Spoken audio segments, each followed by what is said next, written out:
Yes, hello everyone, and welcome to another episode of By the Numbers. I'm your host, Richard Lewis. Joining me, as he always does, is my co-host, Duncan Thorin Shields, who's been teeing off on Twitter today. He's been loving life. There's lots of stuff going on to talk about, but we're going to focus on the major, I think, is what we should do. So I know you've been on the road, and also I know you've had a cold lately, Duncan, but I'm guessing nothing would keep you away from the major, and you've been watching it.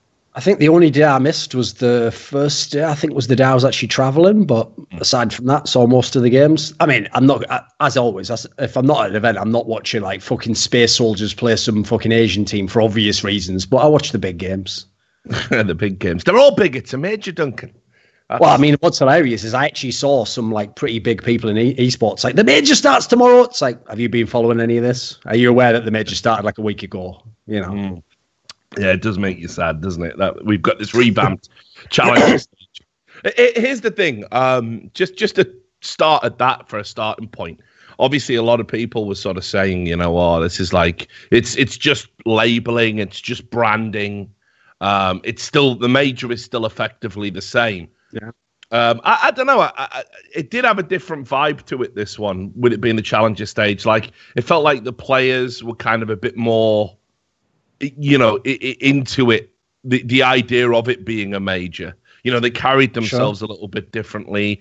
They seem to be a bit more engaged, you know, and the stakes kind of felt a lot like a little bit higher, dare I say it, you know, like if you're at a qualifier, obviously it's just a qualifier. You lose a qualifier, you don't qualify for the main event.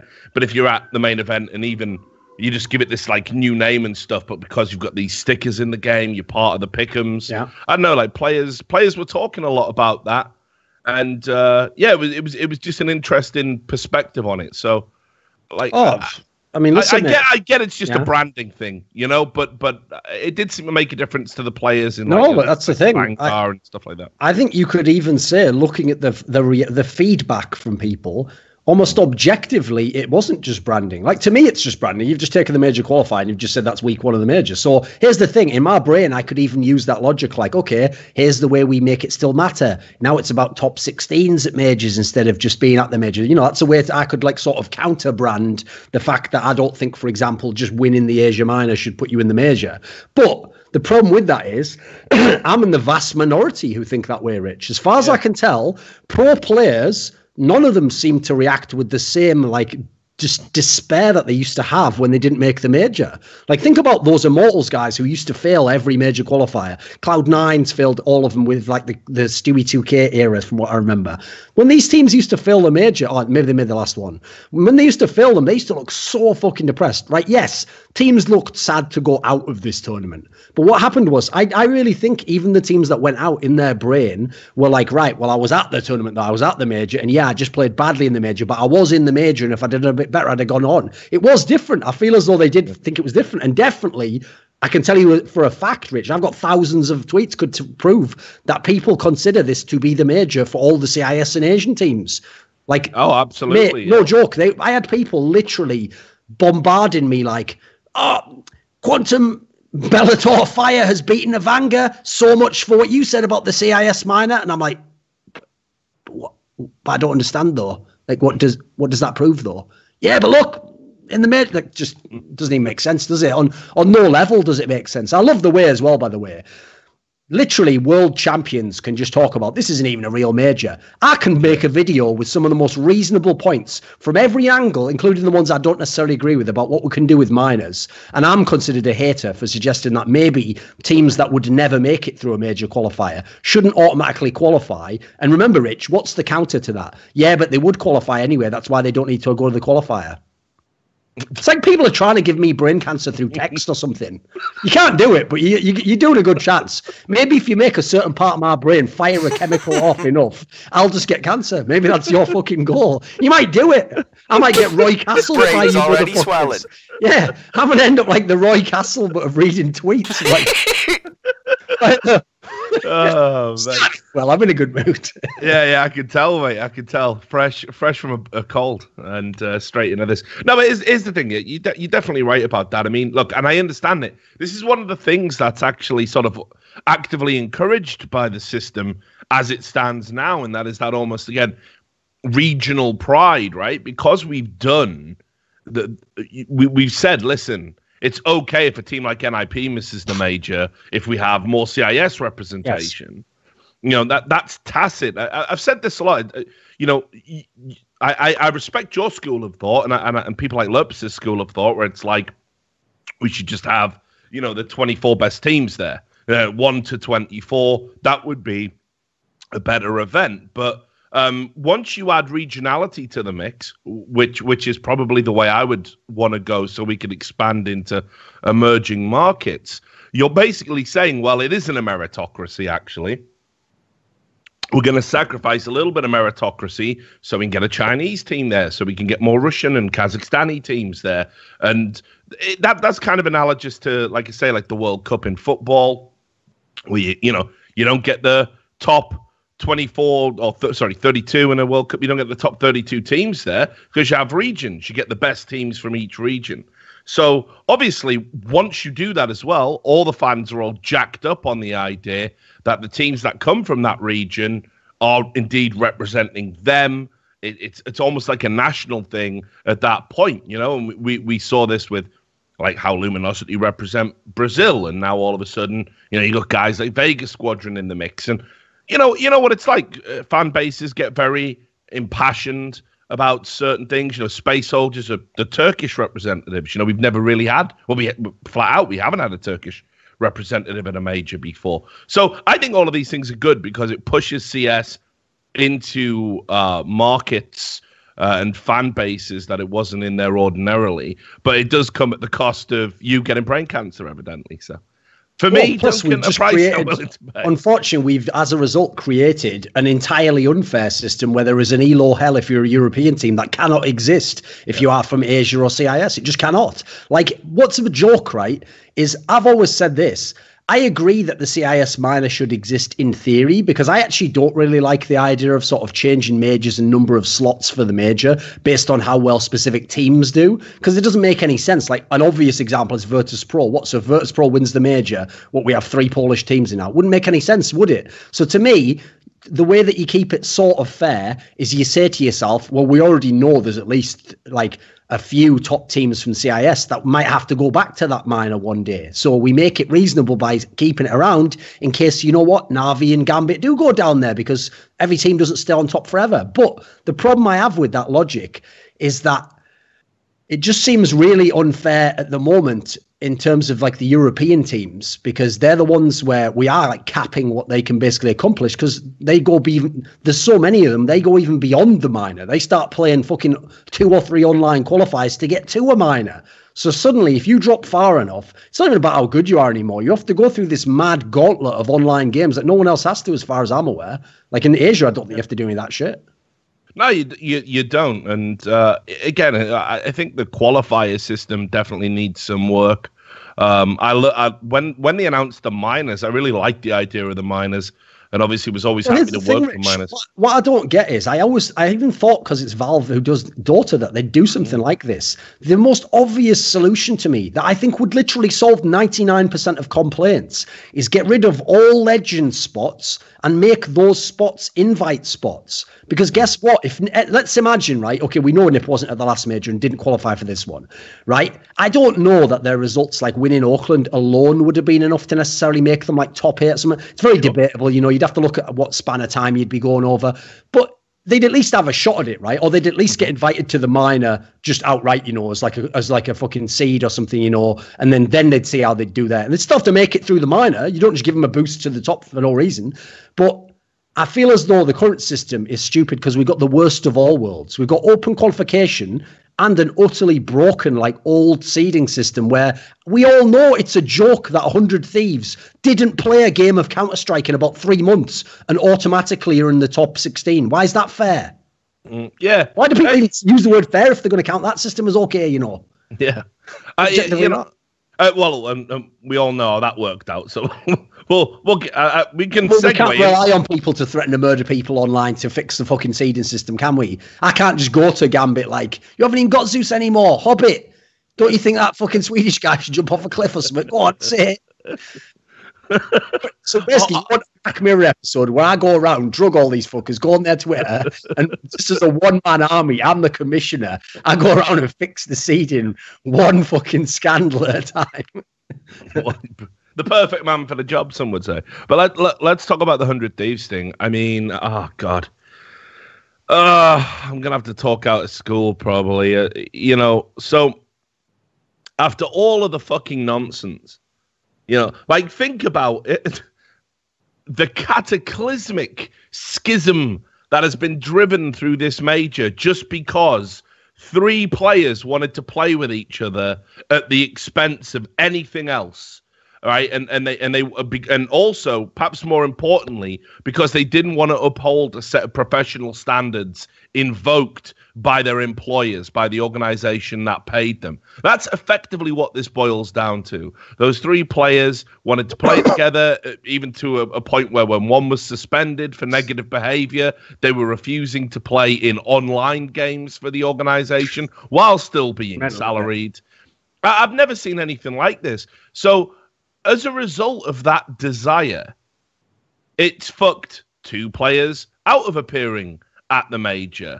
And now it just kept snowballing. I mean, listen, let's be fair. Let's give the assist to Immortals for allowing 3 of those players to go to one team, because this would have actually also been impossible if Immortals hadn't complied with people who already had shown antisocial behavior that would negatively affected esports. So I'll give the assist to Immortals as well. You could have prevented this. Yeah, and look, people are saying that it's karma. It isn't really. There's no karma in life, mate. Come on. Yeah. No, but what I mean they're is just incompetent, so they fucked up their own lives finally after fucking up everyone else's. Sound that seems like, yeah, I agree that should happen eventually on the odds, but it also sadly could have not. They could have just turned up and everything else would have been fucked, and they would have just played, and joke would have been on us. But I think in a way it makes it worse. It makes it worse because it's all been for fuck all. Like this whole just ridiculous saga has been for nothing. So, I mean, when I found out, I got a phone call, I think, when I was coming back from one of the days, and it was just like, oh, Richard, we're going to be announcing tonight that 100 Thieves can't attend. They tried to get their visas in. I was like, you got to be shitting me. Like, this can't be real. And, it's like there's been a lot of speculation as to what it's about. Now, obviously, I can't speak to the efficacy of people saying that one of the players in the group does have something in his past that has made getting a visa difficult. Perhaps that's seems true. Plausible. Perhaps that's true. I know KNG seemed to have issues while he was at Immortals, but it's not fair to speculate about why that might be. It could just be a coincidence. I've got no insight about that whatsoever. But what I do know is, I'll say this. Certainly all the people who immediately arrived at the conclusion that because he tweeted, "Prove it or I'll kill you," well, that was it. Like, the Trump fucking super troopers were on that. Absolute gibberish. I saw people implying it's because of Trump's America.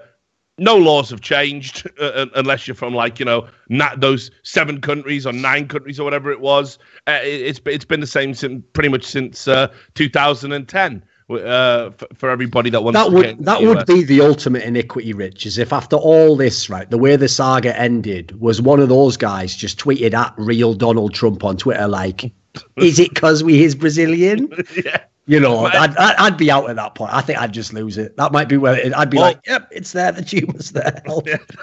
That was the implication. I saw a lot of people on Reddit, right? So it's definitely nothing to do with the KNG tweet. Although, I know enough about when I got my visa. Yeah, they do Google your name. They do look up your social media, by the fucking way. They're like, so who's this loader guy? Fuck. Nah, I don't know, mate. Player, innit?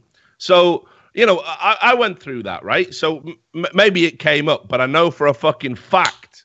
That it's nothing to do with what he tweeted. It is literally down to a fucking clerical error. That is it. They filled in a piece of paperwork incorrectly, and they were confident of getting the visa issued. Go on. You know what? You know when you come in America, you fill out that form, the like customs form, and it says like, "Are you transporting over $10,000? You know, have you like got any like firearms and weapons with you? Were you a member of the ruling government of Nazi Germany during 1939 and 1945?" At least they used to have that one. I think they removed that one finally, but they used to have that when I first went in like 2010. And maybe there was one at the bottom like, "Would you kill a CS player if he insulted you?" And it was like. Yes, fuck. We told you no, don't sign that. And then they were like, "What? Why have two of the rest of you written yes as well?" Solidarity, bro. You got to ride, man. So anyway, it was just incorrect paperwork, which just makes it all the more fucking infuriating, right? Because this organization, they're potentially out by like millions of dollars off the back of this. It's insane, Yeah. They've got a clothing line. They wanted a big push for the merchandising. They would have got all the in-game stickers and items, which I'm sure would have been highly desirable. Obviously, a chance at decent prize money. Then you've got all the other subsequent revenue streams. It's insane that what one little piece of paperwork has fucked up. And again, it's that attention to detail that people are going to have to get a handle on. I've said this a bunch of times. I'll repeat it, because people don't seem to pay attention. The vast majority of visa problems stem from two things. And that is that either people they never apply in the first place, and because they don't think they need to, or it's incompetence.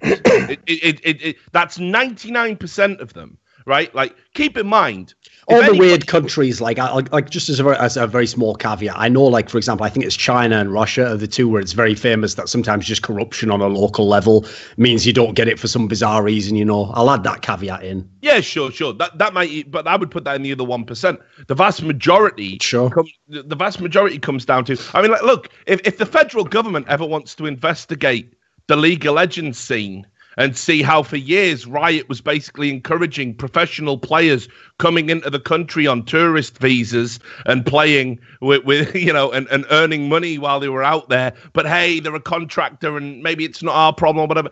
This has been going on in esports for ages. People come over on tourist visas, play in tournaments, make money. Nobody really knows what it's about. The difference here was 100 Thieves were trying to do it right. They were applying for the P1 athletic visa, which are highly desirable. When you get it, it's like fucking, 10-year visa. You don't have to do it again.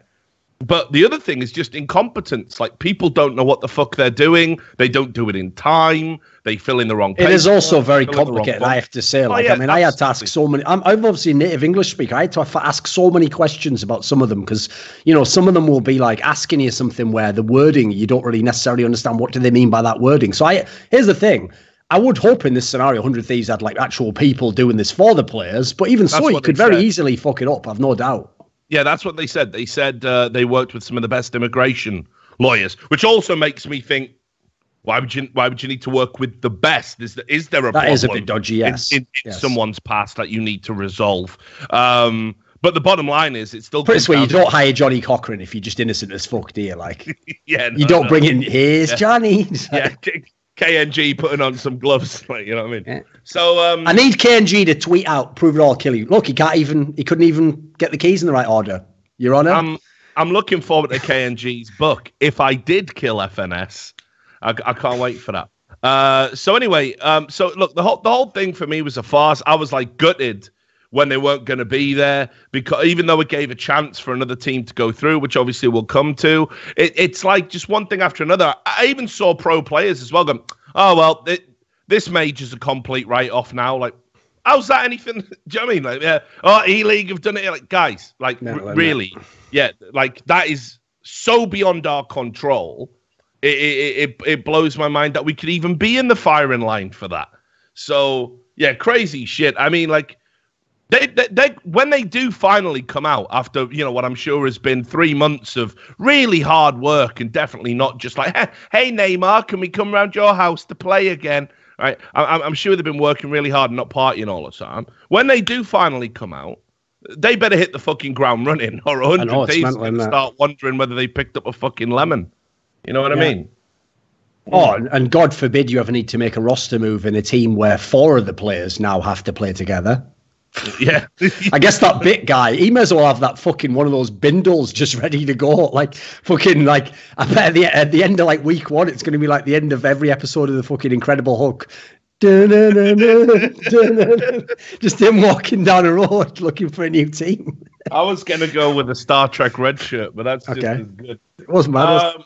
Yeah, not bad, mate. Not bad. Good reference. So anyway, 100 Thieves aren't there, but let's get down to the games. Let's get down to some of the good points. Now, what I'm going to do is, rather than talk about individual matches, because obviously there was a metric fuck ton of them, we're going to talk about, just sort of the emergent storylines in no particular That's the better order. way to do it for group stages, anyway, mate, because it's not like every fan watches all the group stage games either. So I think generally just the storyline of who did well, who did badly is the best way to go.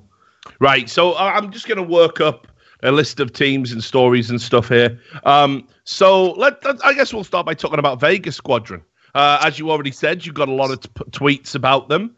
I noticed that you tweeted out a... Wasn't it? Did you like it? Pretty good. Yeah, absolutely. It's the... is it the Socrates? Was it Socrates or Plato? Which one are you referring to now? The quote where it says, "One swallow does not a summer make."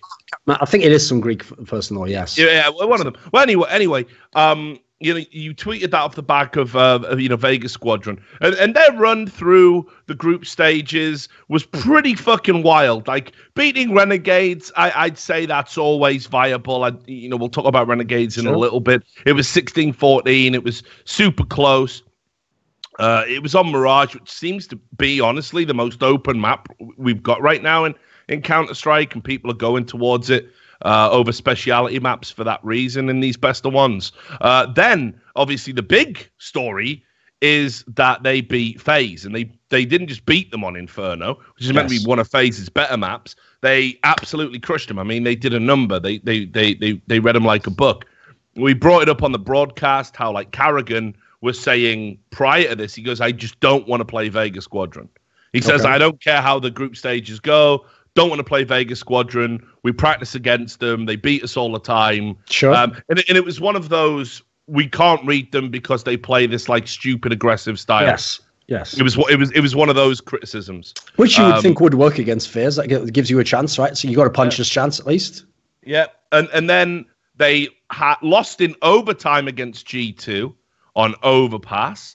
And then they finally sealed the deal with a 16-14 win over Liquid on Mirage. Now, when you look at all of those results, sure, best of ones, but they're all really fucking good results. And I might have got a bit carried away last major talking about Big and God B, and all they did was win Inferno 3 times. Did beat very good teams themselves, I have to say. Sure. But I almost feel like this is more legit. So what are your thoughts? Because, Socrates notwithstanding, are Vegas Squadron in that mix now? Been together a long time as well. Been together since October 2016. Second longest lineup in terms of stability. So, why are Vegas Squadron still flying under the radar when they're capable of getting these results? Right. The big problem I have with a lot of these results here is this is also the reason why I think majors, it doesn't matter what anyone from SK Gaming tells you, every major is different than any other tournament. So I'll just as a quick sidebar, if I was to list my tournaments of the year for last year, I think I might have even done it on another episode. Like I actually had a couple of non-majors very high. I had Epicenter, I had DreamHack Malmo, but you know what? No matter what anyone says, I know that those players don't feel the same when they're playing a match at one of those tournaments as they do when they're playing a match at a major. Not least because in removing all other factors, it's the World Championship, it's the biggest tournament, it's the one you need to win. Everyone knows in the back of their mind at those tournaments, even if I fuck this up, there's another one in 2 weeks. For a major, it's 6 months from now. It's so long that the pressure on you when you're the top team is immense. And so if you go and look at every single major qualifier, because obviously this phase of the tournament was basically what used to be the major qualifier. Every major qualifier in the history of CSGO has wonky results all over the place. They have amazing teams who get out on game 5. They have unlikely teams that get out 3-0. I'll give you a classic example. The Nico Mouse Sports team once made it out 3-0 out of a major qualifier for Cologne 2016. And that Dennis guy guy was like fucking dropping like 120 ADR in one game or something. So that didn't replicate elsewhere at all. So first of all, these qualifiers for majors always seem to be very different than like normal group stages for other tournaments. You get the odd upset in a normal group stage, but I do feel as though a lot of these qualifiers, because even though this is the major, it's not the same as when you're in the phase where you can play different like formats, etc. There's always like a level of fear, I feel, from the top teams, and I think they're way more viable to get upset in these sorts of formats, like best of ones, whether it's GSL or Swiss system, when it's like, because there's the thing, they know their money once they get to the playoffs. They could play anyone in the first round and they think they'll have a chance. But in these best of ones, in this one, I think they've got the most pressure on them of the entire year. Because think about what happened to FaZe Clan last year. It didn't matter to anyone that they had like 5 straight semis because they went 0-3 and got busted straight out in the major. And yeah, it was mega humiliating for them, I've no doubt. So I think that factor has to be put in. With that said, I agree, actually. I think Vega Squadron in this particular format was one of the better performing teams, actually. I think like losing to G2, they could have won that game for sure. So they could have 3-0'd this one. Yeah. Beating FaZe is no joke, no matter who you are, even with the added aspect I said, where I've no doubt they're under insane pressure. And I've heard some crazy things behind the scenes about what might be going on in FaZe, but like potential internal conflicts, But with all of that said, yeah, I think Vega Squadron played very well. I think the Team Liquid one, I would not put too much stock in that one. Like Team Liquid did have Zeus playing, and they had clearly changed some things up. So Team Liquid for me was always going to be all over the place. I'm actually amazed they made it themselves, and obviously they only did because they're the fucking 100 Thieves scenario. So I think every result aside from the Team Liquid one is pretty solid. I think like Renegades is certainly a decent underdog team. I'd pick them for like just narrowly outside the top 10. FaZe and G2 are two of the best teams in the world. They're both top 5 material. So yeah, I thought Vega Squadron played very well, which is why, if you notice, I didn't do tweets shitting on Vega Squadron. I never said Vega Squadron is a bad team. At no point in time did I ever imply as much about Vega Squadron, which is why I made a tweet that I thought was very telling, Rich, because it shows how there's people from other regions that don't have very strong native English skills who are just posting utterly stupid opinions purely because they don't understand English. Never mind what my actual opinion. They're not replying to it. So my point I made was this, Rich. So every time Vega Squadron won a game, hundreds of CIS people would tweet me, what do you got to say about the CIS minor now? Would you know what I have to say about the CIS minor, Rich? Well, Vega Squadron weren't in it. Yeah, they weren't fucking in it, so not really relevant, is it? You know why Vega Squadron's here? They made the last major and then fucking dropped down, and that's why is anyone even following it? So apparently, they don't even watch the CIS minor. Seems unreasonable to me. But given that they won on a pretty wide variety of maps, and they beat. That's actually a factor about Vega Squadron that I've always been impressed by. Like, funnily enough, when I was doing research into them, when they had to play Liquid in they played that thing called the wild card match for Epicenter, where FaZe and Liquid had to play a match and win it, and FaZe played Tyloo and Liquid played Vega, and you had to win this match to get into Epicenter. So obviously both those big names did. But when I actually looked into Vega Squadron there, that was the thing that was the most impressive, was that as an underdog team, they weren't like most underdog teams. Like here's the reason why Envious was always shit out of luck. Because they have like 2 maps they're good on. And in this format, everyone can just go, right, well, first thing I'll do with my 3 bans is take those 2 maps out, or I'll agree to play on one of them because I just think I'm so much better, So in that scenario, if you're Envious, you're in bad trouble, actually. You've got a very bad underdog chance. Whereas Vega, I looked, first of all, they switch up their ban based on what the opponent does, and they switch up their picks. Yeah. That's very rare for a low-level team.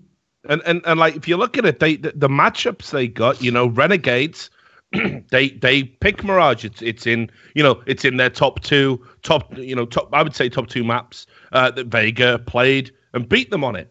Then you've got they beat FaZe on Inferno. I would say that's one of FaZe's top 2 maps, and Vega Squadron beat them on that. And then they play G2. I know G2 fancied themselves on Overpass, went to overtime. Game was on a knife's edge. And then they beat Liquid on, it was Mirage again. So, I actually think this is a team that, first of all, their vetoes seem to be very intelligent, actually more intelligent than some of the supposedly legendary in-game leaders that we have in the scene. And also, even if we were to just say, well, those are the 3 maps they've got, those 3 maps are actually going to put them in good stead. Those are 3, like Mirage and Inferno, the 2 most played maps. Yeah. So I don't know, man.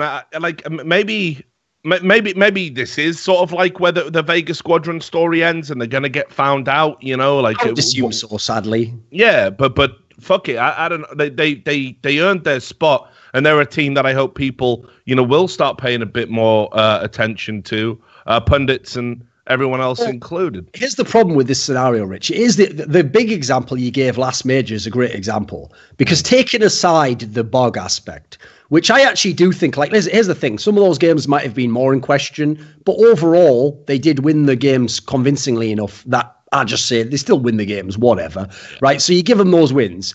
And that scenario as well, a lot of people didn't know this, but Inferno was not their best map. That's why they ended up on it. So actually, it wasn't just that they even had, this secret map that they were so good. In fact, one of the weird things was, coming from the minor, they'd done very well on all the maps at Big. So as a result, people didn't know where to go with them, because recent form kind of showed you it doesn't matter. They're really well prepared. So I think a lot of people actually thought, cool, go to Inferno, no one's that good on that map. Oh, we've all got a good shot, right? Well, here's the bizarre thing.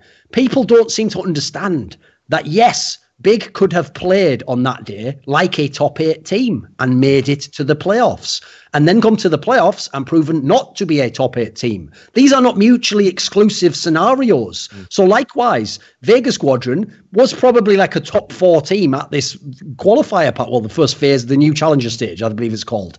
They were probably a top 4 on that 3 to 4 day span.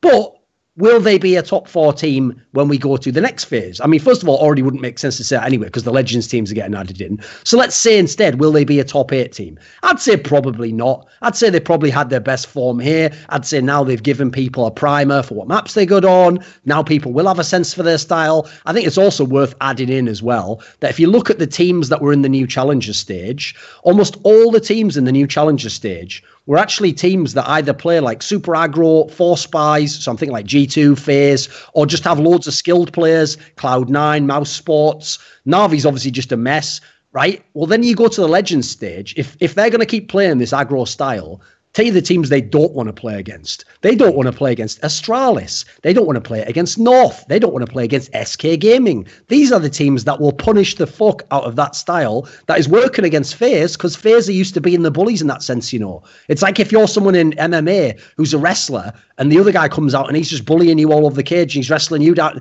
What do you do at that point in time? What, give up your strength? No, your brain's telling you, keep trying to win on my strength. So I feel like everything was primed for them to do well here. Congrats, they did. Has nothing to do with CIS Minor. It's not even relevant to that issue. That, in fact, funnily enough, the CIS Minor issue ended up entirely coming in my favour, but that's another story for a later segment. Yeah, indeed. So let's talk about Renegades as well. I mean, Renegades for me were painful to watch, and as were the cause of many a failed prediction. I had them over Vega in the first game. I felt that was going to be close. It was. Vega edged it. So I was like, oh well, I'll take will I take Renegades in the next game against Envious? Well, Envious had a narrow defeat against Cloud9 out of the 2 results. I thought, well, Envious will get their shit together and probably have a slightly better caliber of player. Didn't know about RPK having fucking pneumonia at this point.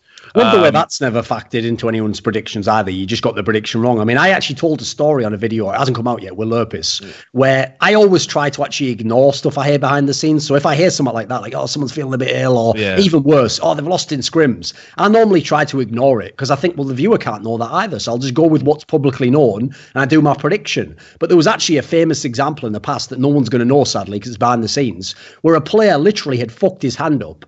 And someone told me that right before, literally days before I went on to. So what am I going to do? Reveal information I'm not allowed to, or just pretend I don't know it? So I had to pretend I didn't know it, but that still counts as I lost the prediction, Well, again, like I think we can all see from the predictions at this, best of one prediction. I thought it was perfect that Yanko was last. Yanko was last and Bardolph was second from top. And here's the thing. I don't know whether he would say this or not, but of the talent assembled there, I'm assuming Bardolph wouldn't consider himself like a top 3 analyst at the game of the people assembled at that major, But obviously that's the way it goes. There's a lot of random results, right?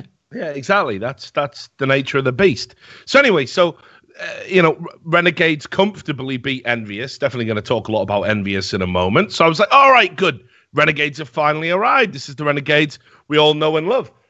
Then they shit the bed against Liquid on Cobblestone. 16-14 was, they mounted a good comeback towards the end to make that scoreline flattering. Actually, Liquid probably should have closed it out sooner and run away with it.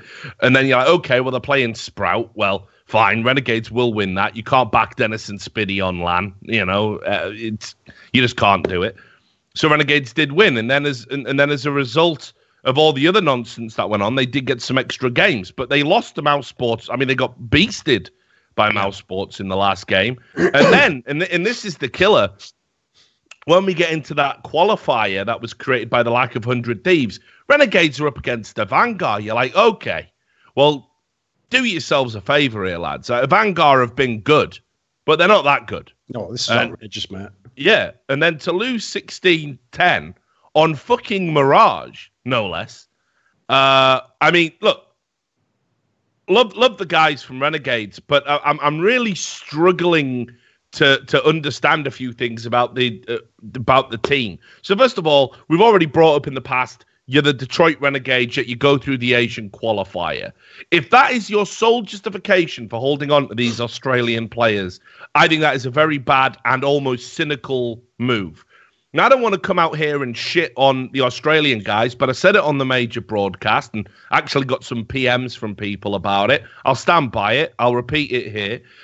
When these guys were billed as like, oh, hey, look, these guys from Australia, blue-collar workers, finally given a chance to go pro and come to America and live the dream. And, they've given up their laboring jobs, given up their plumbing jobs.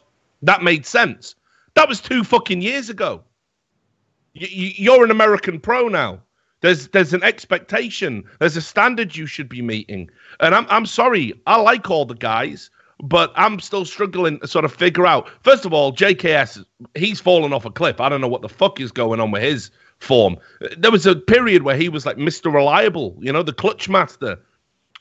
I don't know what Astillo does. I never have. I've never really had any sort of grasp of like what his sort of strengths are as a player. Seems very ordinary to me. And what makes it worse is every time Renegades have brought in a new player, you bring in Nifty. This motherfucker was playing with Xbox controllers like in 2014. He's now not only the in-game leader and the AWPer, he's also like one of the outstanding performers on the team, despite all that extra burden, right? And then on top of that, you bring in Naf, who, yeah, emotionally, he's a bit of a train wreck, but he's been top fragging consistently, really brought their firepower to the table. If every time you bring in an American cast-off, they outshine the Australian core, why don't you just go all-American at this point? And there's definitely talent out there in free agency. So, I don't want to pile on their misery and kick them while they're down, but there's no way a team like Renegades should have had the run they had here and lost some of the games that they lost. No, especially because you have to add in, like, one of their 2 wins were against Envious, who had a really ill player, and then Sprout, who, as I've already pointed out, is just a shit team. Like, it's not even a diss. They're just not a good team. Then you look at the teams they lost to, right? 2 games they lost on Mirage, right? I can handle losing to Mouse on Mirage because Mouse is actually a good team, and I think Mirage is a pretty good map for them.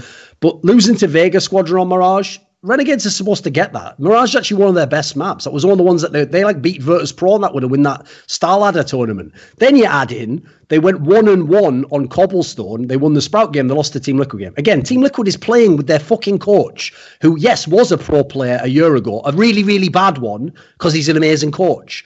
And they lost on Cobblestone, which I would actually say that's the best Renegades map. It always has been. They've always been fire on that map, especially on T-side. So it's just like, this is one of those examples of where it's like, I can't think of a single credible excuse for Renegades in this one. As far as I can tell you got everything you wanted. If I come to you before the tournament and I say, right, here's the lineup, boys. Remember, you need to win 3 maps to get through.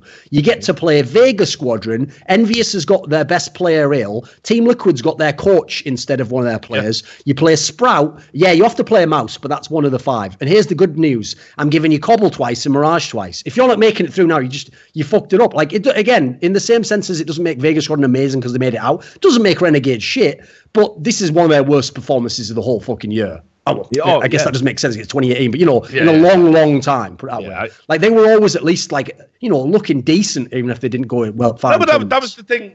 Backstage in the fucking green room, the talent were banging their head against the wall. None of us could figure it out. Everybody had sort of high hopes. Like, I honestly thought Renegades would get through for the reasons you said. Looked at the games on paper. I'm like, fucking hell, they've been dealt, a very easy run here. Certainly doable. Like some sort of like psychological weakness. I'd have to put it down to that because I don't think it's something in game.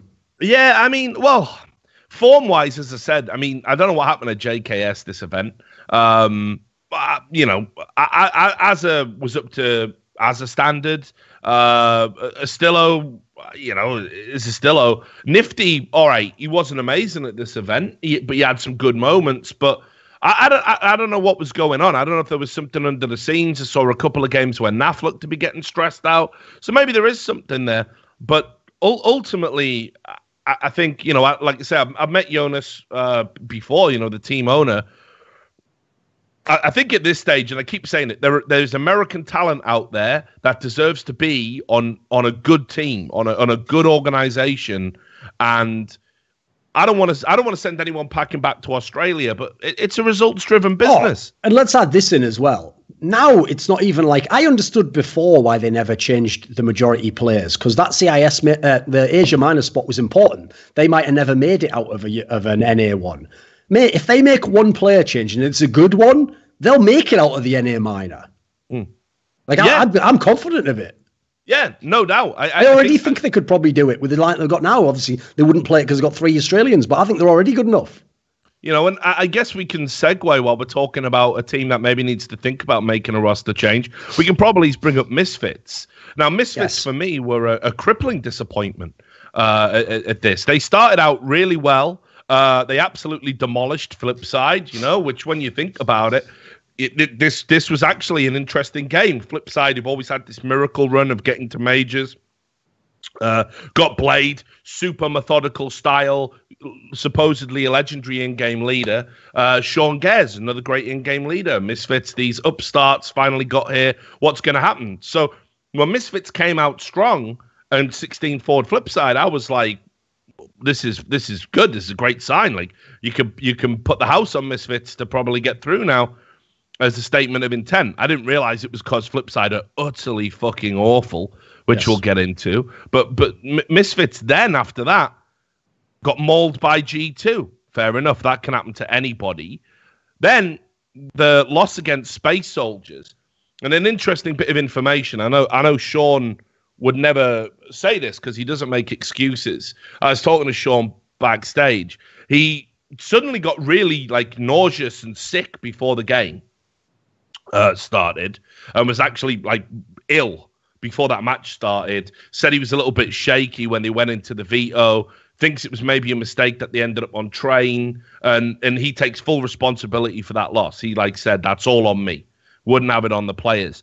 But here's the thing, maybe Space Soldiers is a coin toss. Again, a Vanguard, you get them and you lose to those guys. Here's another factor you have to add in as well, Rich, right? Is a team funnily enough, same with Flipside, teams like Flipside and Misfits, because one of the massive upsides for their team is an in-game leader who scouts the opponent. The nightmare for you is playing teams like a Vanguard and Space Soldiers.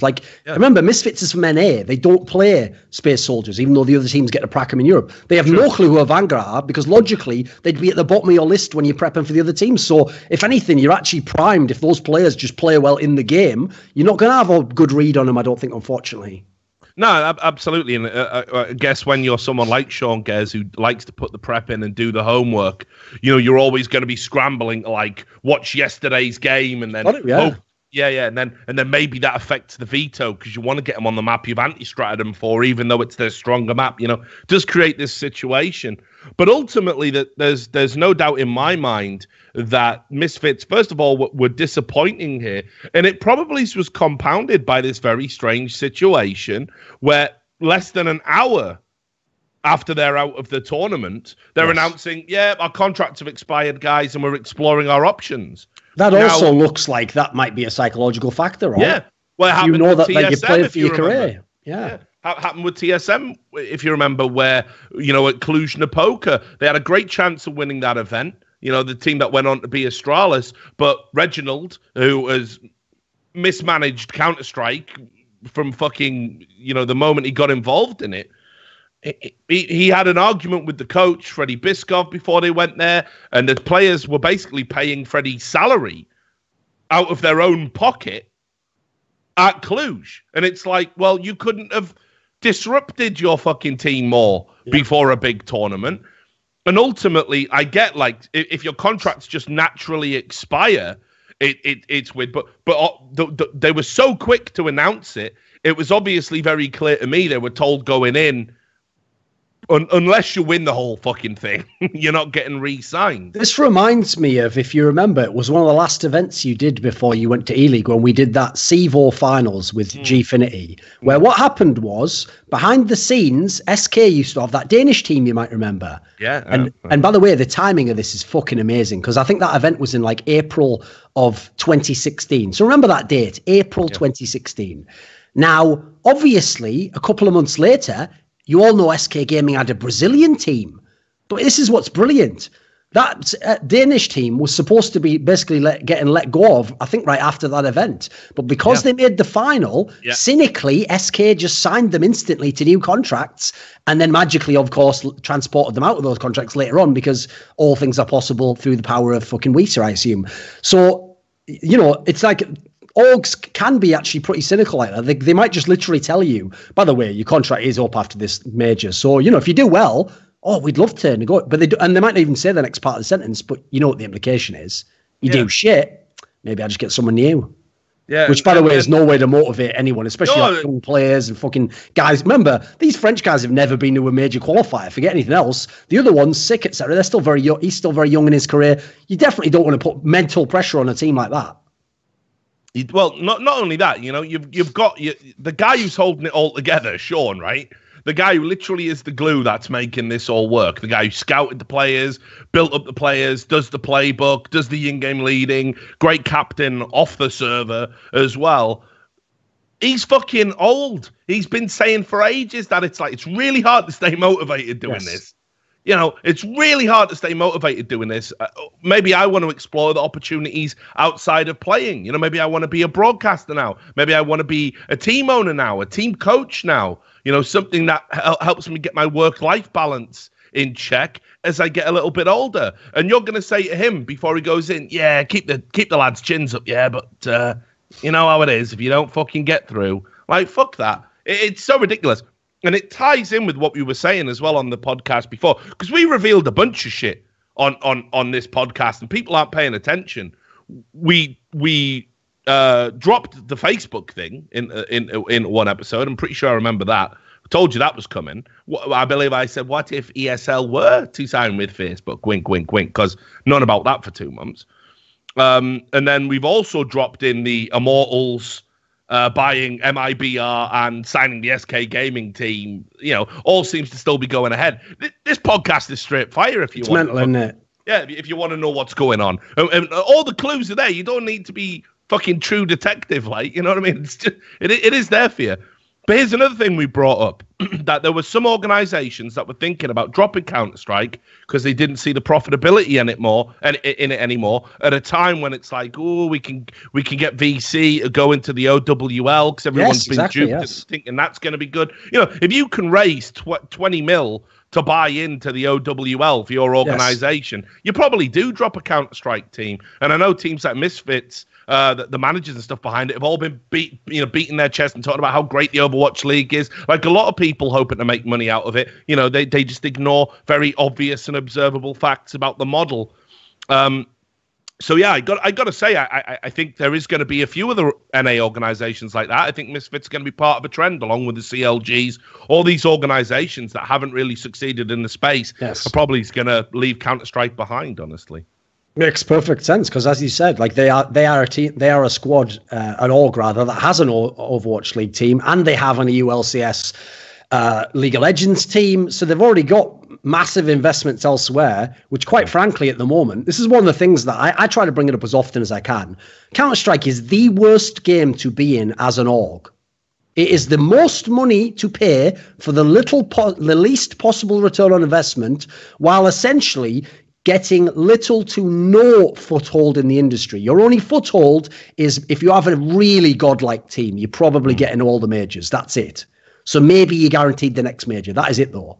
And by the way, even that would actually be improved by going with what I've said of like a direct invite system. Because then if you really did have like, you know, a phase, for example, you're never going to have to go through the major qualifier. You'll always be there because you're so good, right? So what's mad is there's actually the amount of stability for an org's terrible. So unfortunately, you're going to see, and if you notice, it will nearly always be the NA orgs because the NA orgs love that model of the franchise model where I get guaranteed revenue and we're all in it together and we're all earning from the whole league getting bigger, not just my team happens to be better than yours arbitrarily now and you get all the profits, I get fuck all. They don't want to play that game. The people who do want to play that game, sadly, are borderline criminals or people who at the moment, for whatever reason, have like a massive tap of money that they don't have to sort of account for say 5 years. Those people can fuck around in CSGO. So sadly, you'll see a lot of people leave and I don't expect the people to replace them to be the people you necessarily want them. Listen, I'll say this straight up. Like, you know, all these organizations that are like, oh, we only want the NA franchising model, right? Go fuck off. Seriously, fuck off out of my industry. Get the fuck out. Right? Stay the fuck away from CSGO. I don't want you here. I don't want that model for CSGO. I don't either, but I'm saying, you know, I can understand if they have options that are like that. They're obviously going to choose them. Yeah, but they're dumb motherfuckers. Like, so what? They jump across to the OWL. They don't even get to build up their own brands. They build up a brand that Blizzard owns. Hey, everybody, it's the London Spitfire. Wink, wink, really, Cloud9, but it's the London Spitfire. And if we ever want to sell out, we're selling the London Spitfire. That's it. You know, and all these other franchises.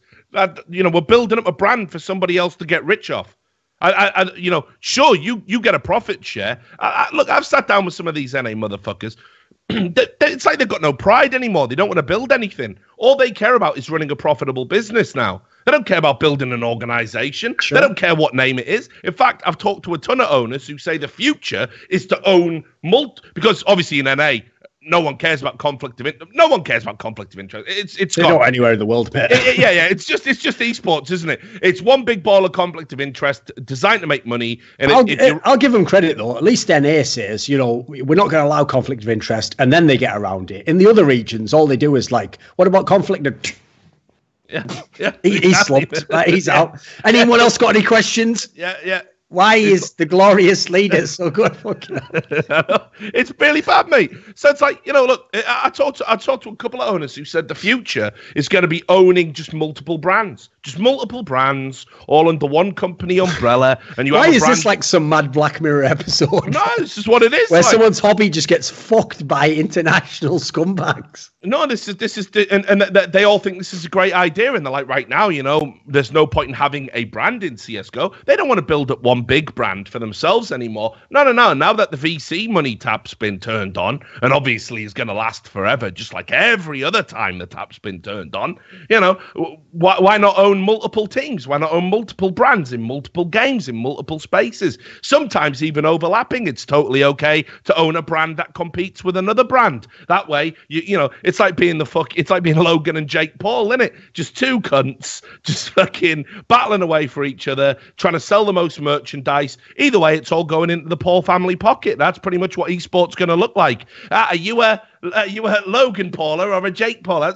That's what it's going to be. That's esports. That's the future. That's the future that we're all buying into. As long as the fireworks are going off, Richard. So that's what's going on. Misfits are definitely part of that philosophy. You know, that's what they're into. If they weren't, they wouldn't have been looking at some of the other fucking options that are out there. And you know, my opinion on it is fuck them all. I want you to build up one thing that you're proud of, one team, one brand, and try and achieve excellence with that team/brand. That's how it should be. For sure, you shouldn't be owning multiple brands. That's not. It doesn't work like that in sports. What are we doing here? No, so anyway, to me, that's where people on every level, orgs, the game developer, have failed the game, is that they've allowed in people whose only motivation was cynical business.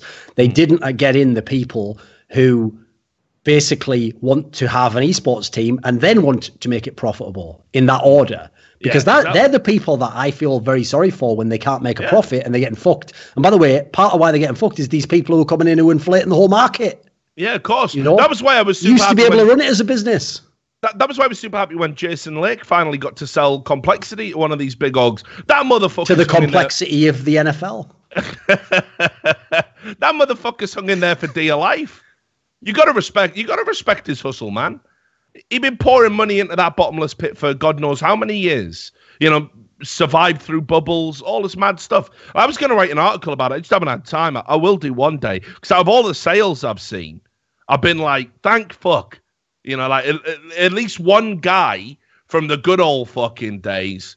You know, not one of these guys, you know, Johnny come lately. Yeah, I've been in esports for 2 years. It's so hard, isn't it? Fuck you. Fuck your sob story. How many couches have you slept on, motherfucker? How many times have you remortgaged your fucking house? Yeah, you just got here, you fucking people bitch. Do not realize Complexity literally were people where if they did what everyone else in esports does, where you can do any crime or fucked up thing as long as you know it makes business sense, and then people go, well, it's just business. You'd never heard of Complexity because they could have never been as big as they were. They were as big as they were because a dude literally basically just took all of the money he made in his life and sunk it into a team. And by the way, at that point in time, made fucking diddly squat back, and then all those players left him as well.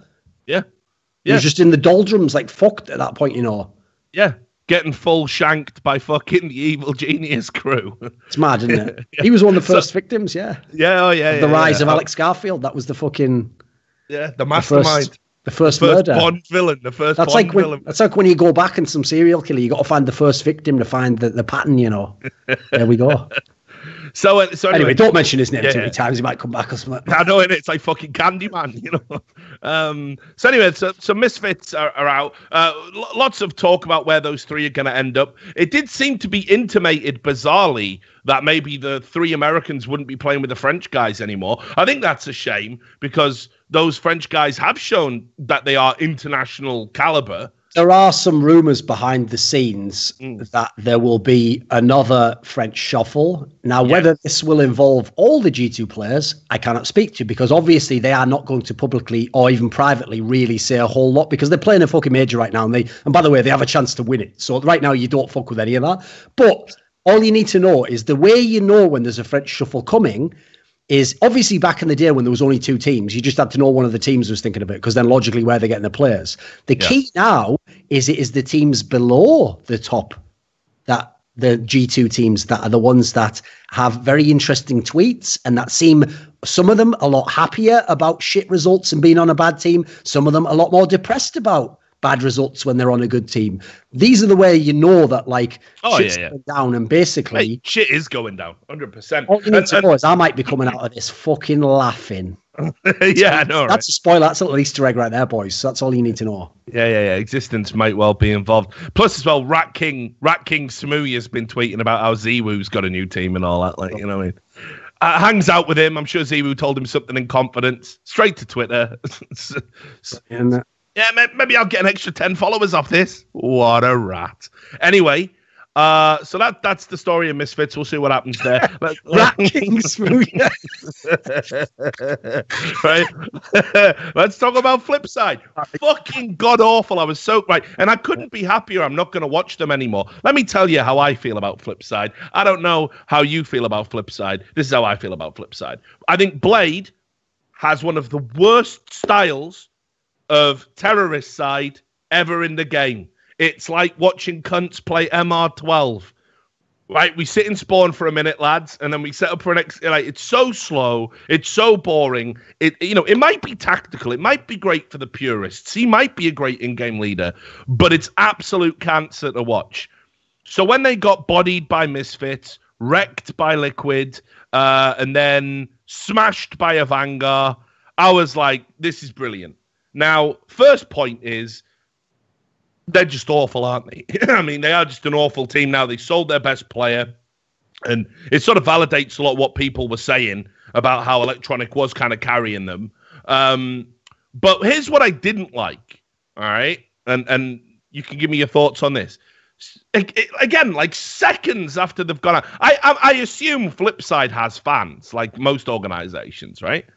And the fans are probably upset that they didn't go further in the tournament. Funnily enough, keep going. Go on. Keep going. I was going to say, I saw Markelov like tweeting out saying, don't know whether to laugh or cry, 0-3 in a major, but at least I got to play with my good friend Seized. And then Seized tweeted out something like, yeah, well, I was only a stand-in anyway, wasn't I? Peace out, bitches. I was like, is this fucking real life? Are you really... Like, just let it settle. Say, we're super disappointed. We wish we could have done better. We want to, we're sorry for the fans who've supported us. And then tomorrow, come out with your fucking backslapping bullshit. They were laughing and high-fiving when they went 0-3. If I was a manager, if I was an organization owner, salarying these guys, I'd be like, what the fuck is this? Right, you're done. Get the fuck out. Markelov, it's never going to happen for you, no matter how much Anders tries to will it into reality through the power of meme magic. He's wrong, isn't he? He's a wrong bastard that he is. Right? It's like, I'd be absolutely furious. I'd be absolutely furious that they had the nerve to turn up to an event, play that fucking bad. And let's be clear, when I say bad, I mean Blade was the worst performing player at any major no ever. Doubt. Yeah. Ever. Fifth Lauren was on the phone saying, thanks, bro. Mate, him and Sean Gers can go back to back. Like, they just fucking... They have the best seat in the house. They have, like, the premium ticket. They're in the fucking game watching people get kills. Yeah. Just absolutely fucking insane. I couldn't believe it. Believe it. Now, so I want your opinion on all of that, and also the other storyline coming off it is, like, Seized had another fucking very average tournament. Like...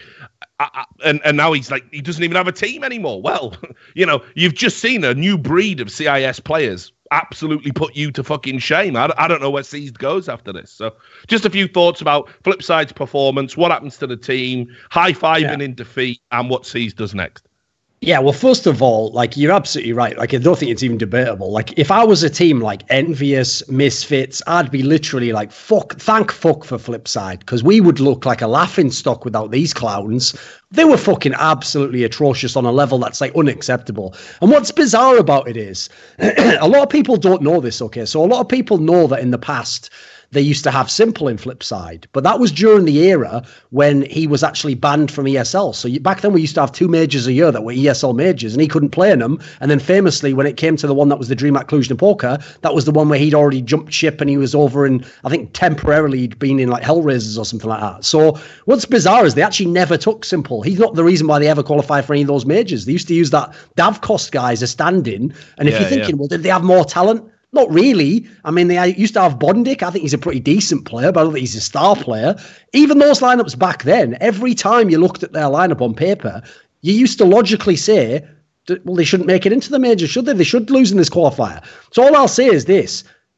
Amazing that you did it for so long. I think that really is one of the most it sounds bizarre because he never did anything at a major, but in a way, except that one top 8.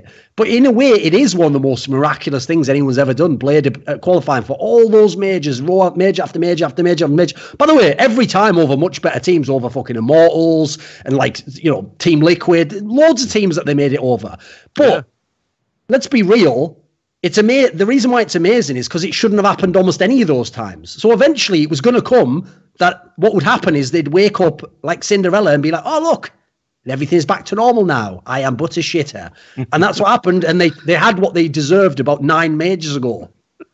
I don't believe that was a line from Cinderella, but... No, I don't remember that line. My favourite part about Cinderella is the way he even has to try putting the fucking shoe on people who are like objectively look nothing like the woman he saw before. Oh, and as far as Seas goes... Fairy Tales, a new series with... That'd be brilliant, wouldn't it? Thorin's Fairy Tales. Who is this? Anyway, so... Be like the fucking storyteller. Be some dark shit, mate. Getting Jim Henson Productions on the line. That was a fucking straight fire show as well. John Hurt, legend. Dead now, of course. Still love him. Yeah. Literally is dead now, of course. Still love him. Yeah. Want to talk about the Dark Crystal for a bit, or... That was too scary for me, though. That fucked with me a bit. No one handled the Gelfling as a kid. It was disturbing, wasn't it? Anyway, so the problem is, I think Seized, unfortunately, this is what's so bizarre. I mean, you can speak to this from sports, Rich. It does happen in sports sometimes. You have a player who's fucking wicked. And a season or two, it's going really well. Like, I'll give you a classic example I always think of. You remember the guy, Leeds United striker, Tony Yeboah? There was like 2 seasons where he was like, if not the best, one of the best strikers in the entire Premiership. He was a monster. After that, he couldn't have hit a barn with a fucking banjo. Like, it was just unreal about. And so some people, if it breaks for you mentally, that really can just do you in completely. Because obviously the mind controls the body, doesn't it? So in that scenario, I don't know why Seized, ever since that move where the player change happened, the coaching change rather, and he became the in-game leader, he's never recovered. I don't think he's even had like one tournament that ever looked half decent. I think even in the ones where they did decent, he still had like, terrible starts in the game. It wasn't him who did it, Now I gave him so much sort of rope when he was an in-game leader, because I always said, you can't expect someone to become a good in-game leader overnight. And he's doing it, forced to do it. And he's doing it with players who are resistant to leading anyway. He had all the exclusives in the world. Problem is, then after that, he wasn't the in-game leader anymore. And now he's not even the in-game leader, and he's playing at a lower level, and he's playing with players who, in theory, don't have a whole lot of expectations, and it's still underwhelming. So I have to say, I hope he can turn it around, but hopes mean fuck all. Like, you have to actually do it. So at this point, you might be right. Like, I don't know where he goes. I mean, at this point, he probably has to just go and join some team like Vegas, Squadron, or Evanger if they make a player change, right? He looks like he's shit out of luck. Yeah, I really think it's kind of that bad for him. It's been like a year now, if you think about it. No. Exactly. You've been out of form for too long, and you made it clear adapting to a new role isn't going to be on the fucking menu anytime soon. So it is a tough one. I did see some tweets from the Flipside CEO, I think, as well, saying as a quick comment as well, because before I forget. The thing about them high-fiving and like not really being that mad, that's the reason why I have told Anders publicly and privately that, like, I know here's the problem with Anders, right? One of his big issues is he will actually mask his real opinions as memes and pretend they're all memes, right? Here's the thing. Obviously, some of the times he said Astralis were going to win the major, he didn't really mean it every time, right? He did some of them because sometimes they were very good and they could have won the major, right? So the problem is when he goes on and on about Markov Orping, right? I know he's doing it half now because he's sort of built up a meme that you do it and it's a fun thing and you watch it during the game and it's a thing, let's watch Steve Markov picks up the orb. But I also think part of him secretly believes that players like Markov, if they just buckle down and really want to be a star player, they can do it again. Now, I can tell you that not only can they not, because Markov's had a long time now. This guy's been playing non-stop for all of CSGO. But he is someone where what he almost ensures he will never be a top player is, as far as I can tell, he lost motivation like before CSGO even began. Like, he already had flagging motivation when he was like the best player in the world in CS 1.6. So as far as I can tell, his heart isn't in it. Now, listen, it's cool to just play as a job. There's plenty of guys in the fucking NFL who just play for that paycheck and they do their job and they're not amazing and they're not going to put in the 10 hours of film watching that like Tom Brady is. But you say, fair enough, you do your job. So I don't blame him. I think he's all right at his job. But don't ever expect anything more from him. And unfortunately, that Flipside team is like that from top to bottom. Like, you look who they've got now. Waylander, he's just in no position to do anything in his career. He's literally worked his way down the CIS scene. Then you've got people like, obviously Blade is just stuck there because no one wants to play with him. He's on this kind of he was existence before existence, sadly. Then you've got Seized has only joined the team because no one would have him. Like, even international teams didn't want the guy, so he couldn't go anywhere else. So at this point, a World Edit, sadly, I always feel like World Edit's probably the one guy who maybe is in a prison. He probably could be on a Gambit or I think he's as good as Mo is. I think he could be on one of those teams, But for whatever reason, he's stuck with Flipside his whole career. Maybe his flaw is that he's too loyal. I don't know. But it's not a good team from top to bottom. It should be having these results. If anything, I look at the past majors. Why weren't they this bad at them? Yeah, I mean, look, to your point about Markov, I've said this. I mean, I met that Na'Vi team when they were in their fucking, heyday, that 2010 run they had where they pretty much won everything, prize money record, all of that bullshit. And they were absolute arrogant arseholes, all of them. Absolute cunts. You had to interview them. They didn't want to do it. They would fucking talk down to you. That was when they were in the, I'm just going to ghost at this tournament, get blatantly caught doing it. No one gives a fuck. I'm going to kick Forest's PC, I think it was, during a clutch when they sat side by side. They were absolute pieces of shit. Great winning mentality. But the money they were making as well was fucking insane, because they were... For where they're from, yes. Well, they were funded by that Arbalest guy. So they were making like a competitive European salary while still being in that area. Plus, they won every fucking tournament as well on top of that. So they had over $1 million in prize money that year. You know, obviously divided between them. Zero gravity. I'm sure he came in and I'll be having some of that, lads. Yep, cheers. Now give me that fucking shooter. And that was that. You know, and what do you mean give him that fucking shooter? I've dropped a brick top. I don't give a fuck. What kind of mad London gangster are you? Because that was supposed to be them dividing up the hall, right? And then he was just like, give me that fucking shooter. So anyway, you know, and like you say, they were talking down CSGO when it started. You know, famously, there was that video that HLTV put out there when they were shitting on the game, saying, 1.6 forever. Wait, that's not profitable anymore, is it? Right, let's all jump across the CSGO. Now, we loved it, always did. Never said we wouldn't support the game. They did there was a video interview with all of the pros saying like, oh, we'll never play CSGO. Markelov was one of them, if I remember rightly.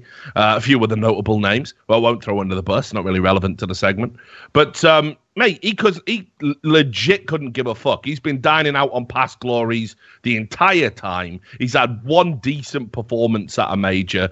Funnily enough, if I remember rightly, it was when he started AWPing again. I think it was in Columbus. Where he actually looked like a bit more like his old self. Because this was the best AWPer in the world, you know? Yes. But yeah, dude, he doesn't give a fuck.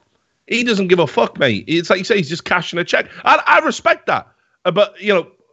Problem is you can't have many people out in your team when you've... Remember, the problem is he's still a name in that team. That's how bad Flipside is. He is a name. Like, look at this squad. Where are the good players? Like, basically, you've got World Edit, who I actually do think's good. That's it.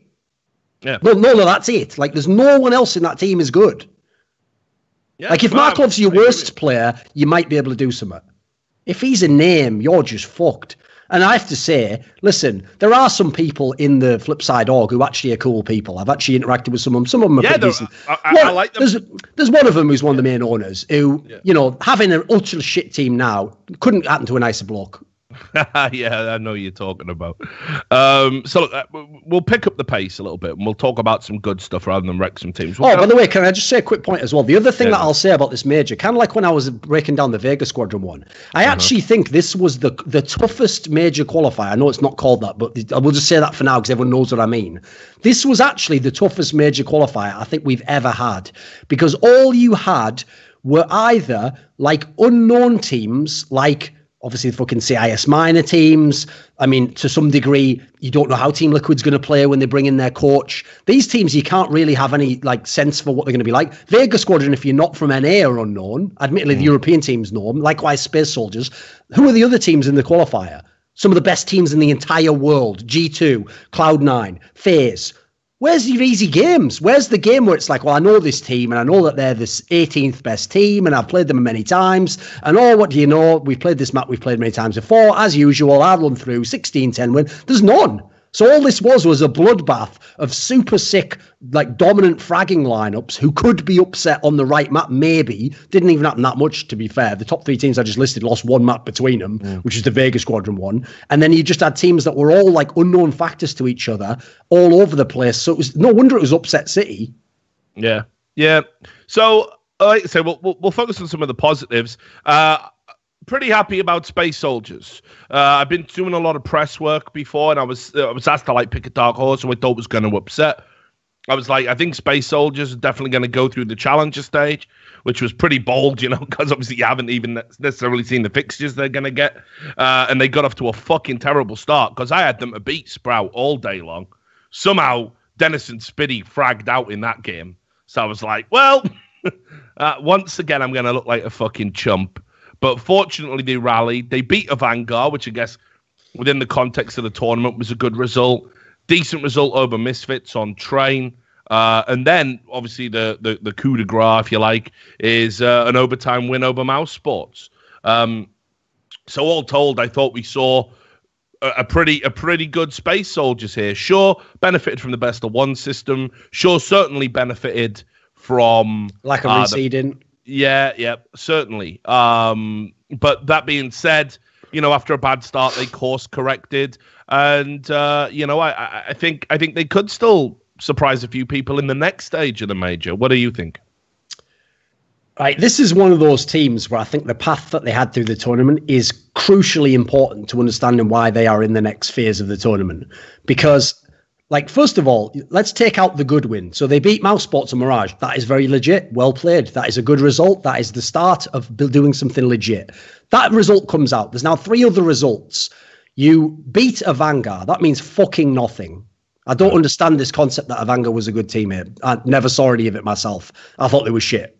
Then you have a win over Misfits, who we've already explained, for psychological reasons, literally their jobs were on the line, might not have had their heads in the game. Their in-game leader was fucking ill, and he is like it's a bit like Blade in Flipside. He is like fucking, 60% of the team's chance to win is that guy figuring out what to do in the game and make all the perfect calls, you know. It would be like if Threat couldn't be the coach for NIP. I bet NIP would have 0 chance of winning tournaments, mate.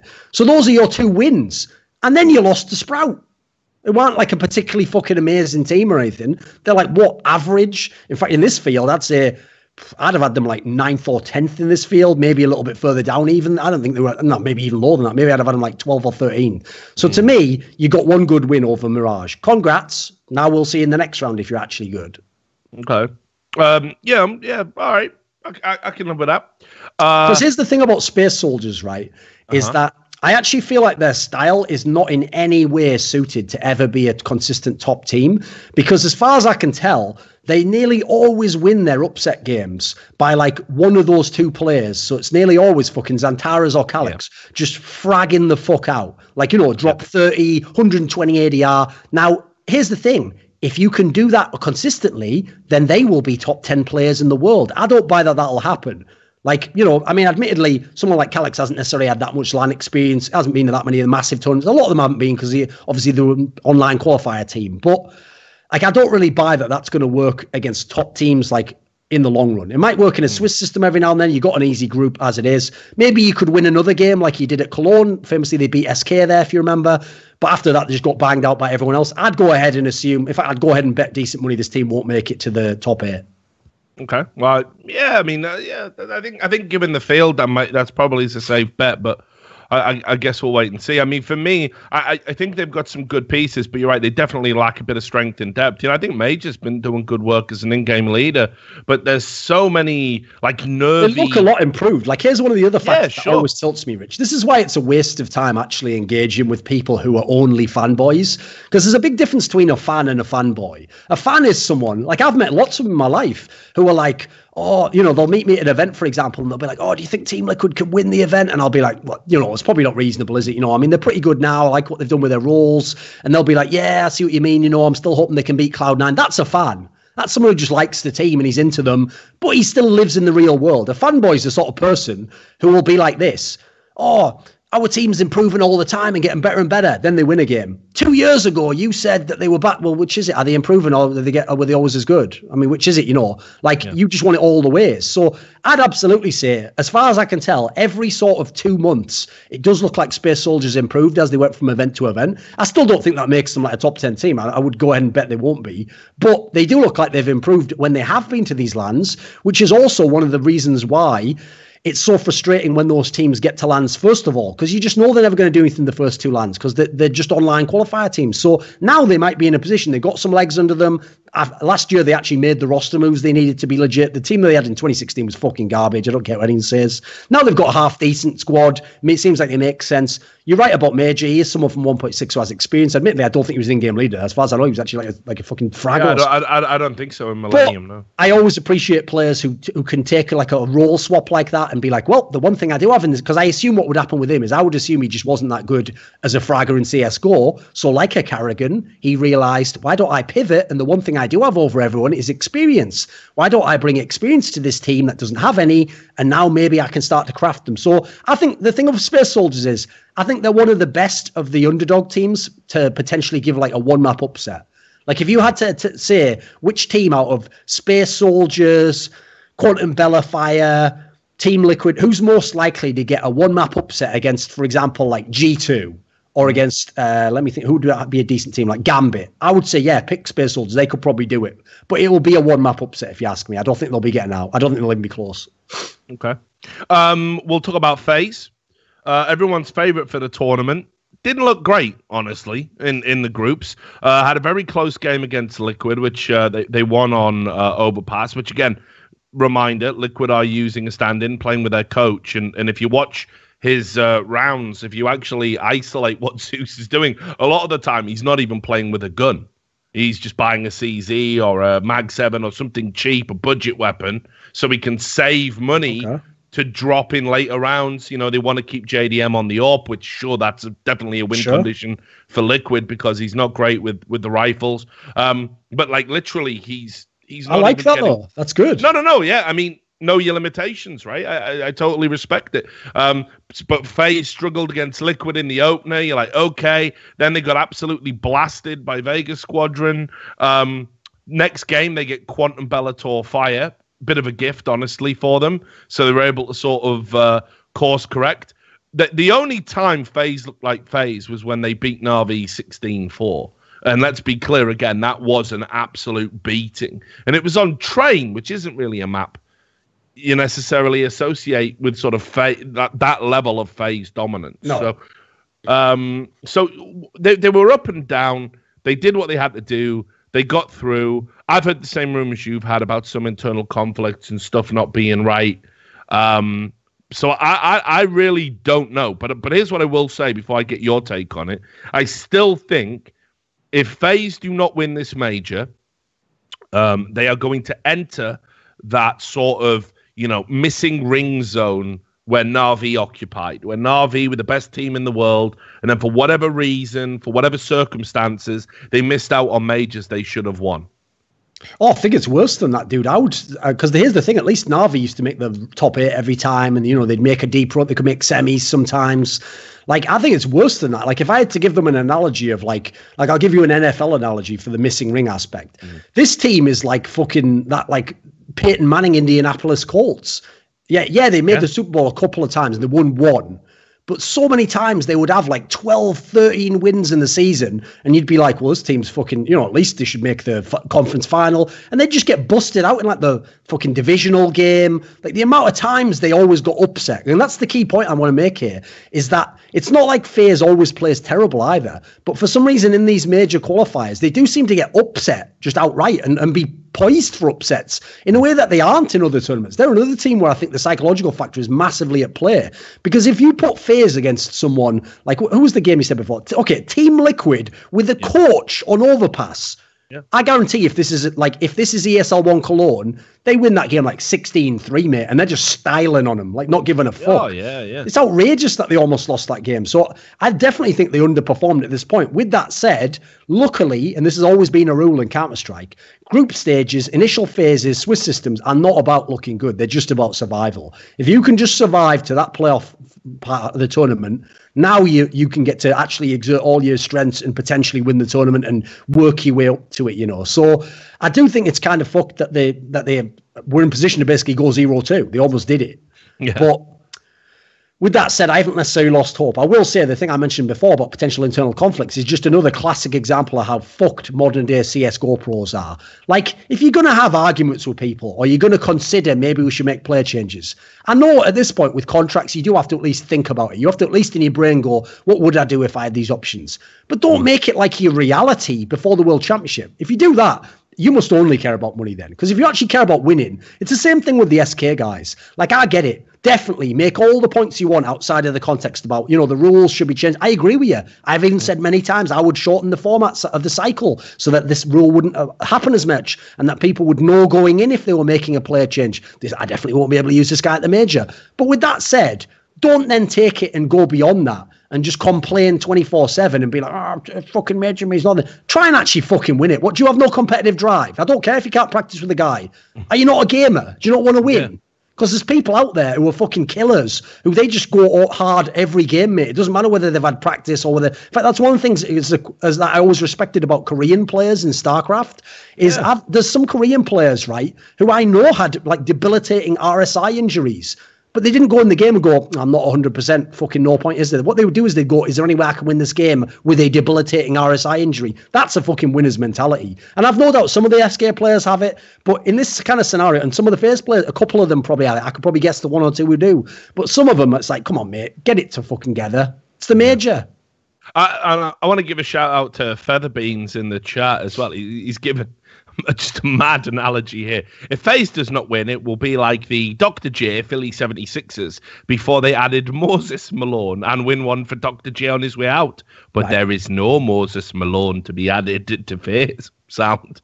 Part about that analogy that's garbage, though, is he's not wrong. Like, that team was very, very good, and then they never won the NBA championship until they got Moses Malone. But here's the part about that analogy that doesn't make any sense. But there is no Moses Malone. What you talking about? The richest team in the world. Every player who's not in the top 3 teams right now would join tomorrow. They have all the Moses Malones. So, fuck yourself, Featherbean. Yeah, exactly. Yeah. Check if that Featherbean's donated. If he has, I'll hold. He hasn't, right? Fuck it with a broom. But yeah, anyway, so I mean, like you said, FaZe survived. I don't know though. I think they're in for a bumpy old road based on what I saw. That's just my opinion. Na'Vi, let's talk about them. Up and down. They started out with QB Fire 16-8. Sure, that's fine. Nothing to really report about there. Then they absolutely got bodied by Mouse Sports 16-2. And then they bounced back. They smashed Sprout 16-3. You're like, okay, it was just an anomaly, I suppose. It was all a bloody dream. No, wait. FaZe have just 16-4'd you. Okay, maybe Na'Vi are utterly shit. Oh, no, wait, you've 16-5'd Liquid when you had to. So I actually said in my preview on this, on the E-League website, that Team Liquid were going to be like Schrodinger's team, existing in both a state of awfulness and excellence simultaneously, and only observing them will sort of determine what the outcome's going to be. Clearly, I was wrong. It was Na'Vi that is Schrodinger's team, because they either smash you with simple going God mode, or they lose simple also in God mode. And here's the problem with that story, Rich, is that if it was Team Liquid, it'd at least make sense, because, in their team, as we saw, could be different players going off. Like, Elise actually had a quiet tournament. Now Nitro's going off. They have different players, so it even makes sense why they'd be up and down. Here's what makes Na'Vi's performance here utterly unacceptable. Like, go have a look now at what Simple stats were for this qualifier. I've already done it, mate. He had a 1.1 KPR. He averaged over 1 kill. By the way, that's a lot over 1 kill. Like, players don't even get to 1 kill per round. He averaged over that with not many deaths either, over all 5 maps. And that's what it took for you to squeak out of this fucking qualifier. That's unreal. That means your team is objectively utterly terrible, because the only way you could justify that as being good is if you did go with the logic that people have tried to apply ham-fistedly but doesn't work in a team with Simple because he plays so individually, which is, right, maybe the whole team's constructed around making Simple the best player, as though he's like some fucking sick running back and you just put it in his hands all the time. Yeah. That's not the team that he plays for, though. This literally is a dude just going absolute God mode, and then a bunch of guys like, anyway, we can fuck this one up. We fucked up fucking it up. We've won the game. Well. Right. So to be clear, this is how many kills he dropped. So he dropped 29 in the QB Fire game. And again, I'm sure there'll be people on HLTV going, all you do is analyze the kills. But for this point, that's what that entire website does, but over a 20-page article at the end of the year. But yeah, keep talking shit. Right. But 29 kills in the game against QB Fire. Then think about this. You get 16-2'd. He's dropped 17 kills in that game, right? Which I'd love to know which exit frags he's getting in that game, by the way. Yeah. Oh, yeah. By the way, I've said this before, and here's what's funny, Rich. I think I even said this on a past episode. I said something like, if you're someone out there who's some sort of like a burgeoning analyst or content creator, if you make the video, remember that one Dazed made where he showed how Shazam all major for Cloud9. You make the video that shows how greedy Simple is, how he's just getting exit kills. And by the way, your video will be #1 on Reddit. All the haters will be loving you, and you might even make a mad name for yourself. You know why I know you won't do it? Because when I said this last time, Rich, I actually had a few of the people I know who are content creators say, oh, I actually did try it. It's impossible. Like, when you watch it, the guy's just fucking unbelievably good, and he's doing he's actually doing almost nothing wrong. I know. I've had this conversation so many times where people are like, oh, he's too individualistic. Like, what the fuck do you want him to do? Like, just right. If your system, right. So if the in-game leader says, right, lads, right, I'm Zeus. I fancy myself as a bit of a drill sergeant. So everybody has to stick to the plan. You're sticking to the plan, right? and you're losing rounds, and you know you're not in a position to even save those rounds and salvage those rounds. Now, you know, as a great player, if I go off script, I can save this game and put us in a better position. Yep. What are you supposed to do? Do you go down with the ship and say, well, at least I was a good soldier? Yep, but I'm fucking dead. I've drowned. I've got a great analogy for you, Rich. This is actually something that happened to Michael Jordan early in his career. What happened was they used to say to him, like, you're taking over the game too much. You've got to help your teammates more. And by the way, this is when his teammates were fucking shit. Like, he had nobody on his team that was good. He had like one player who was like maybe decent in his position. That guy got sold like a few seasons later. And what used to happen was Michael Jordan basically told the coaching staff, you're right, there is no I in team. There's a fucking I in win, and I can win this game. And that's the difference, is because I'm a competitor in this particular game. If you haven't given me basically like a reasonable strategy to win as a team, I will take this motherfucker over and I will win it myself, because I'm going to win games and not let you ruin my career. Now, here's the thing. You're probably all thinking to yourself, but wait a minute, didn't Michael Jordan win loads of championships? Yes, because when he actually had teammates who would score when he passed them the ball, he passed them the ball because he likes to win the game of basketball. But when someone like that accurately judges that it's actually going to be worse if I play like a unselfish style, like, this is what tilts me, is people always compare Simple, rightfully so, by the way, to the other great players. They'll go, look at Coldzera and look at Nico. Here's the difference. If he did what they were doing with their style, Navi would lose more games, I guarantee you right now. He doesn't have Fur and Fallen and fucking Guardian. Wait, I know he had Guardian in the past, but with the different, he doesn't have Carrigan. He doesn't have all these different players who are going to do that for him, you know. At the moment, he has one way to win, and that's fucking Simple. And he's doing the best he can. Yeah, and it's mad. I've never seen a player carry so hard. Also, as well, by the way, he's learned how to be... I'm sure he doesn't believe it, because he's not stupid, yes, right? But he's learned how to be gracious in the media. Doing a good job, isn't he? Yeah. Yeah, he's just signed a 2-year deal to play with these fucking shitters as well. Help, please. He signed a 2-year deal, right? You know the sad thing about that, though, Rich, is even though there are other reasons why, there's even an element of that, which is even being a great teammate, being like, you know what, I'm committed to this. I'm not going to let everyone hanging as to whether I'm going after the major. I'll sign up and I'll say, I'm in. So are you guys in? Let's all go together. Yeah, here's the sad thing. Someone like that will never be a fucking dream to be around. But he's actually gotten to the point where his talent is so prodigious, and actually he has improved his personality enough that is more than manageable now. Like, he's so as a player that I'll take him being like that. And he comes out in the, does an interview. Oh, it was my fault we didn't win that game. I know I can do better. He's dropped like 39 frags or something. I mean, I told you this already, Rich. I've talked to him at events where he said that, and I just take him aside and I do tell him, like, fuck all that shit. You know you're bad. He's the best player of this team. Don't ever say that shit again. I know you. Yeah. Listen, I know you have to say it to all those fucking plebs. That's not who you are, though. And he's like, all I'm going to say is, I can't say it more because I don't want to ruin the image, but. Sorry, I know. Here's what I love about that, though, as well. Your role in life is basically being the devil on fucking Simple's shoulder. Like, no joke. What I actually do is I literally play the role of like fucking Palpatine, and I just bring these fuckers over, and I'm like, embrace the dark side, Dardoch, Simple, Forgiven. Let's fucking go. But here's the thing. What I always tell them, though, is, Rich, I do it in a responsible manner, because what I tell them this. You want to be great?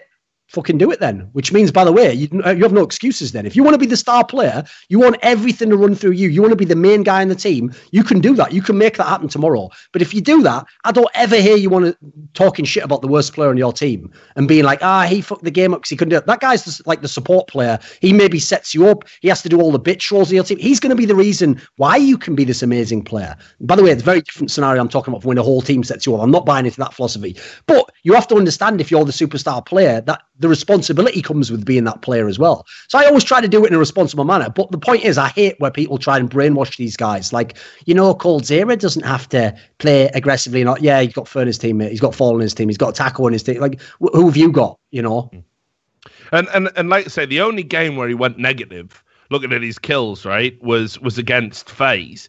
And Flamey got 5 kills, This is like the second guy. This is like the wingman gets 5. Simple gets 15.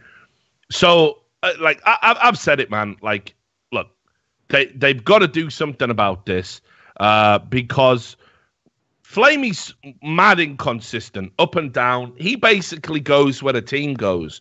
If it works, Flamey will drop a very impressive scoreline. It's almost like you know, he's the icing on the cake, you know? Like, and that's the only, if there ain't no cake, then there ain't no icing.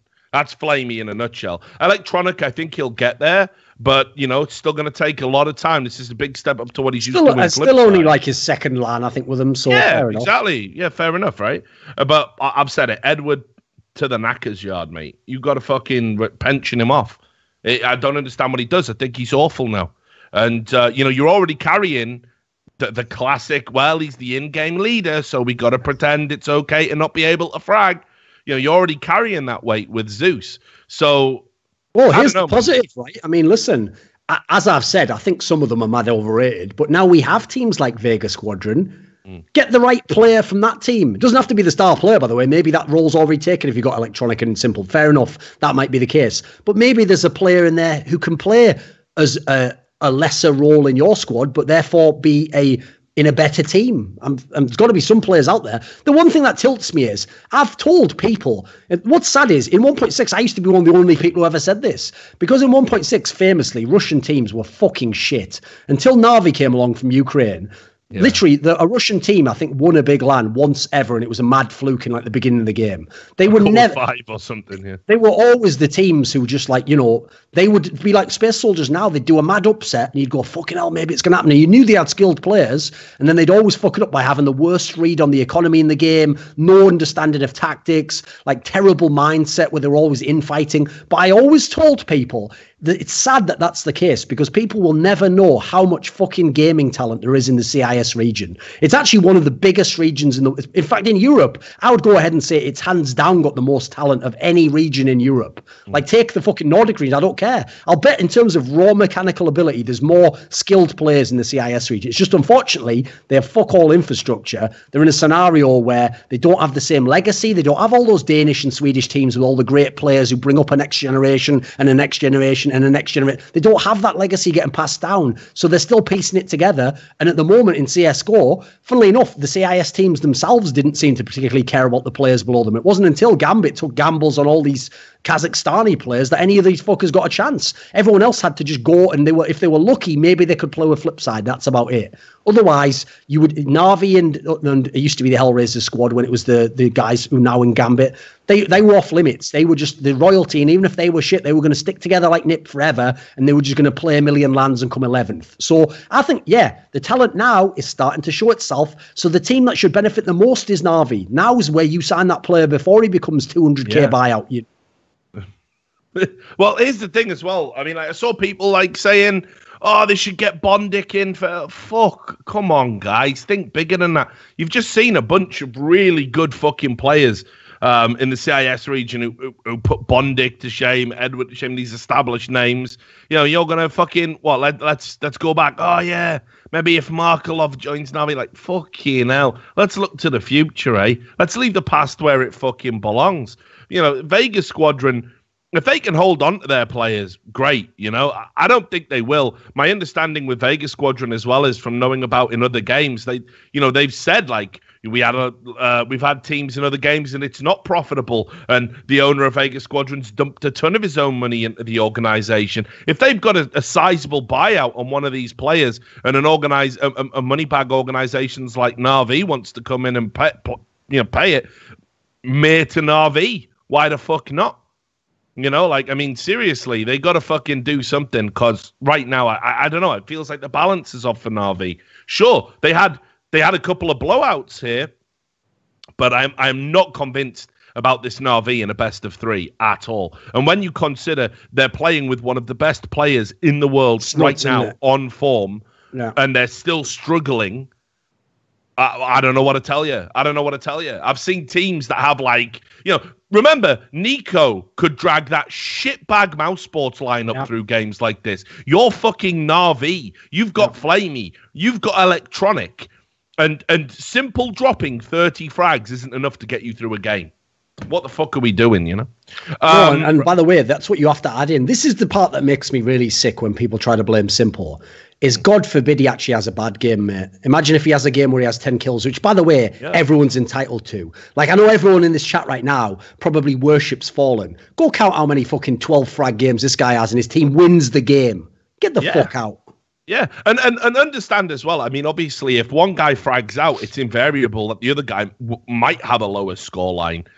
So we're not talking about those games. We're talking about the games where someone legitimately struggles, but you've just got this other God mode player who goes, "All right, you have a rest this one." Yeah, that can't happen for Simple. He has to do it, and then he still might lose the game. He really is. That's why I say him, Nico, and then old school Kenny S and Titan. They are the only three real examples of like true Elo hell. Because even the electronic one, he was still young in his career, man. He still hadn't fully proved himself. He was supposed to be on a team like Flipside, and he was fragging out. He was doing sick. But like, they're the ones where like, literally, if I could go back in time now and make the right roster moves, like I had an unlimited budget to go back and buy players for their team, I could make them like major champion the next month, because they didn't need to change a single mouse click, and they would be the major champion.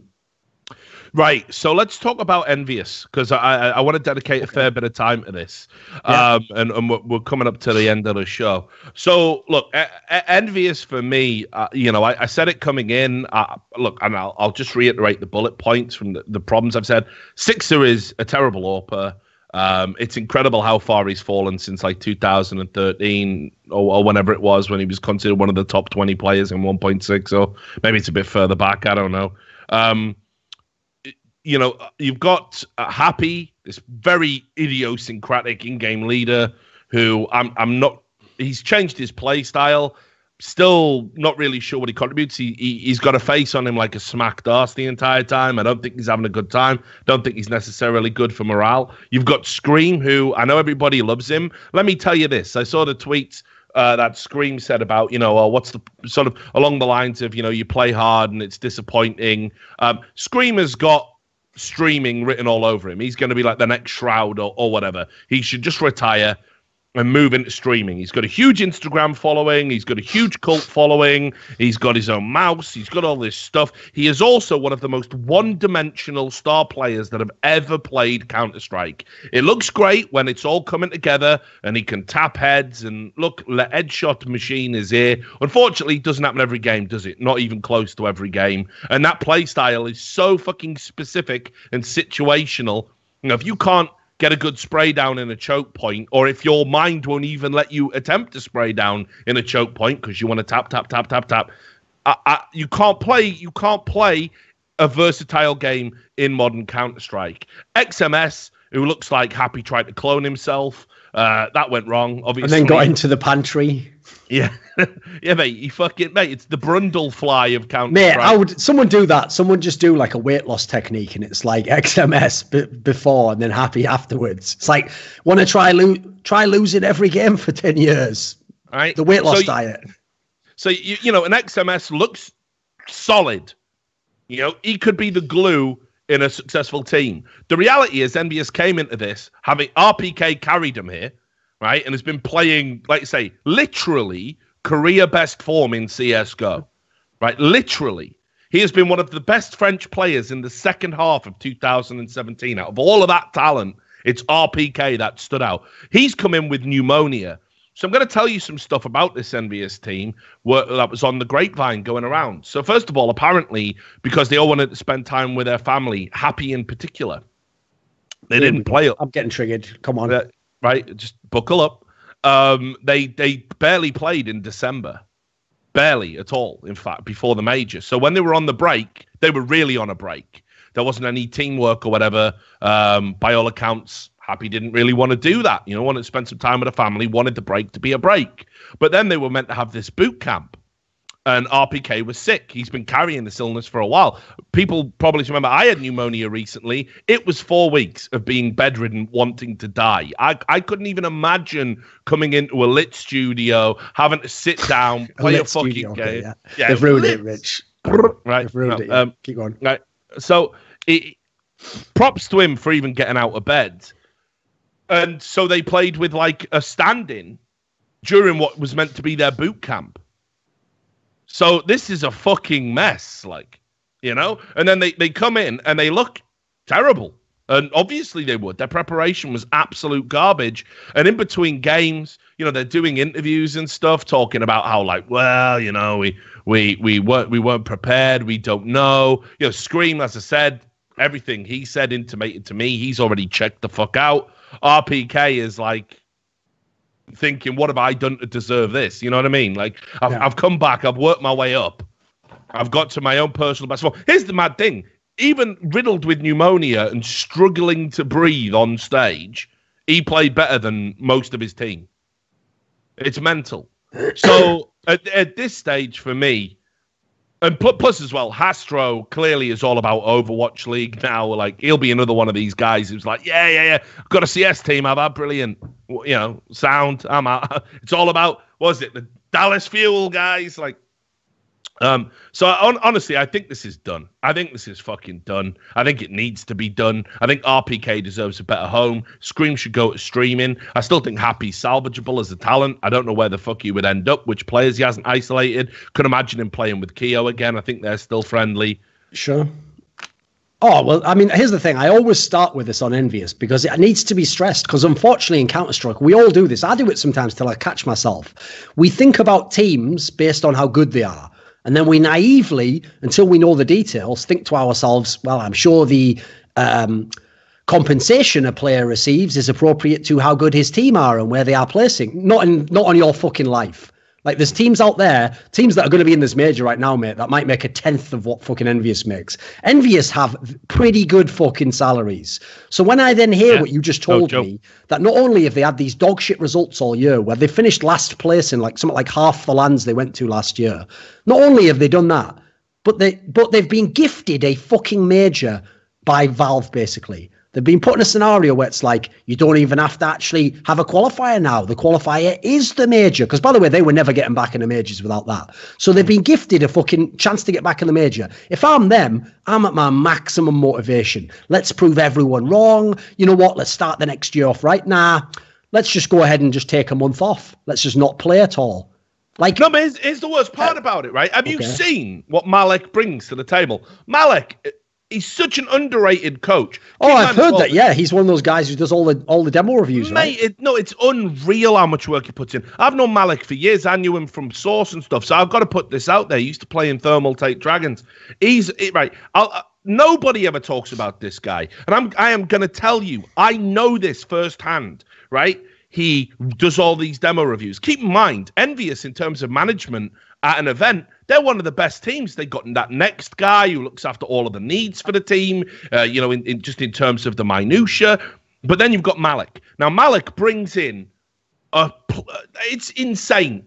All these notes. He does demo analysis. He's always communicating with Happy, saying what they need to do. He's there before a game, disseminating the notes to all of the players, telling them about the opponents about tendencies and all of this stuff.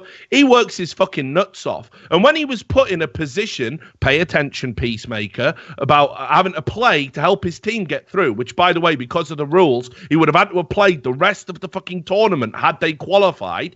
Right? This is a guy who hasn't played a competitive map in CSGO. Did he say, nah, I don't want to do that. We better force RPK to come out of the hospital. Or, well, I guess that's our run come to an end. Let's just tap out. No, he sat down in that fucking chair and gave it his best shot, and he weren't our fucking bad. That's a fucking baller right there. This guy bleeds for the Envious cause, and he's got players who don't even fucking listen to what he fucking does. It's a fucking disgrace. It's a fucking outrage. Honestly, it's so outrageous. And I hope when this team fucking falls apart, someone looks at what Malik brings to the table and gives this guy a job, because he's a fucking pro in every fucking sense of the word.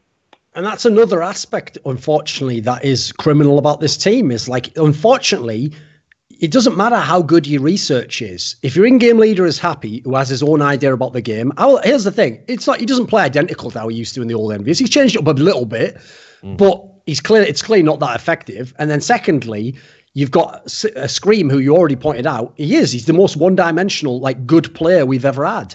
So my problem with this team is, this is why I actually think this team, no matter what Happy wants to think, this is the team you will be remembered for. Because you know what? Every other great player had hard times as well who was an in-game leader. Existence had to go play with shitty LDLC, where 0 players from that team will probably ever be in a team that makes a major. Probably none. But you know what? Even with that squad, he made them look half decent. He had them doing all right in Pro League. In this squad, you had one of the best players of 2016, Scream. You were not able to do anything with him. The only player who's amazingly been able to do anything really, really high level with Scream is Shocks. I don't know why. He must have just had some personal connection, is my guess, you know. And not only did he convince him, you know, what he's going to do in the game, but somehow he made him believe. I don't know how he did it, but fair play. I think that's a feather in Shocks' hat. He's the only one out of all the French in-game leaders who got Scream going. Then you've got to consider Happy himself. Remember, with his old style, he was one of the star players.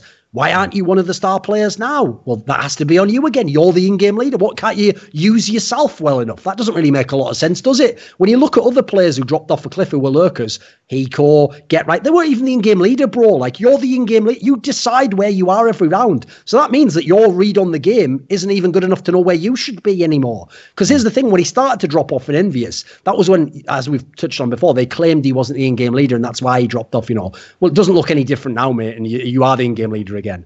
So the worst thing about this team for me is that, unlike the LDLC team I referred to as a contrast, basically, Existence is the only player from that team who's probably going anywhere. Maybe the Alex guy has an outside shot to make it. Even then, probably not at an elite level, you know, probably a team that would like make the minor and fail. The problem is, Envious has players right now where, no joke, I would take 4 of these players. I would take every player, including Happy, except Sixer, and I think you could put them all on teams that'd be much better than Envious is. I think even Happy, funnily enough, I think for Happy, actually, the solution's obvious to me. It's time for you not to be an in-game leader anymore. Go back, be a player, and I bet you could be a pretty good fucking fragger, mate. I bet you'd be pretty decent. No, I bet you could even be like a mid-round player. I don't know why he persists. I don't know why he persists with it, Dunk, because here's the fucking thing. It's like I said, Malik's doing all this work for him, right?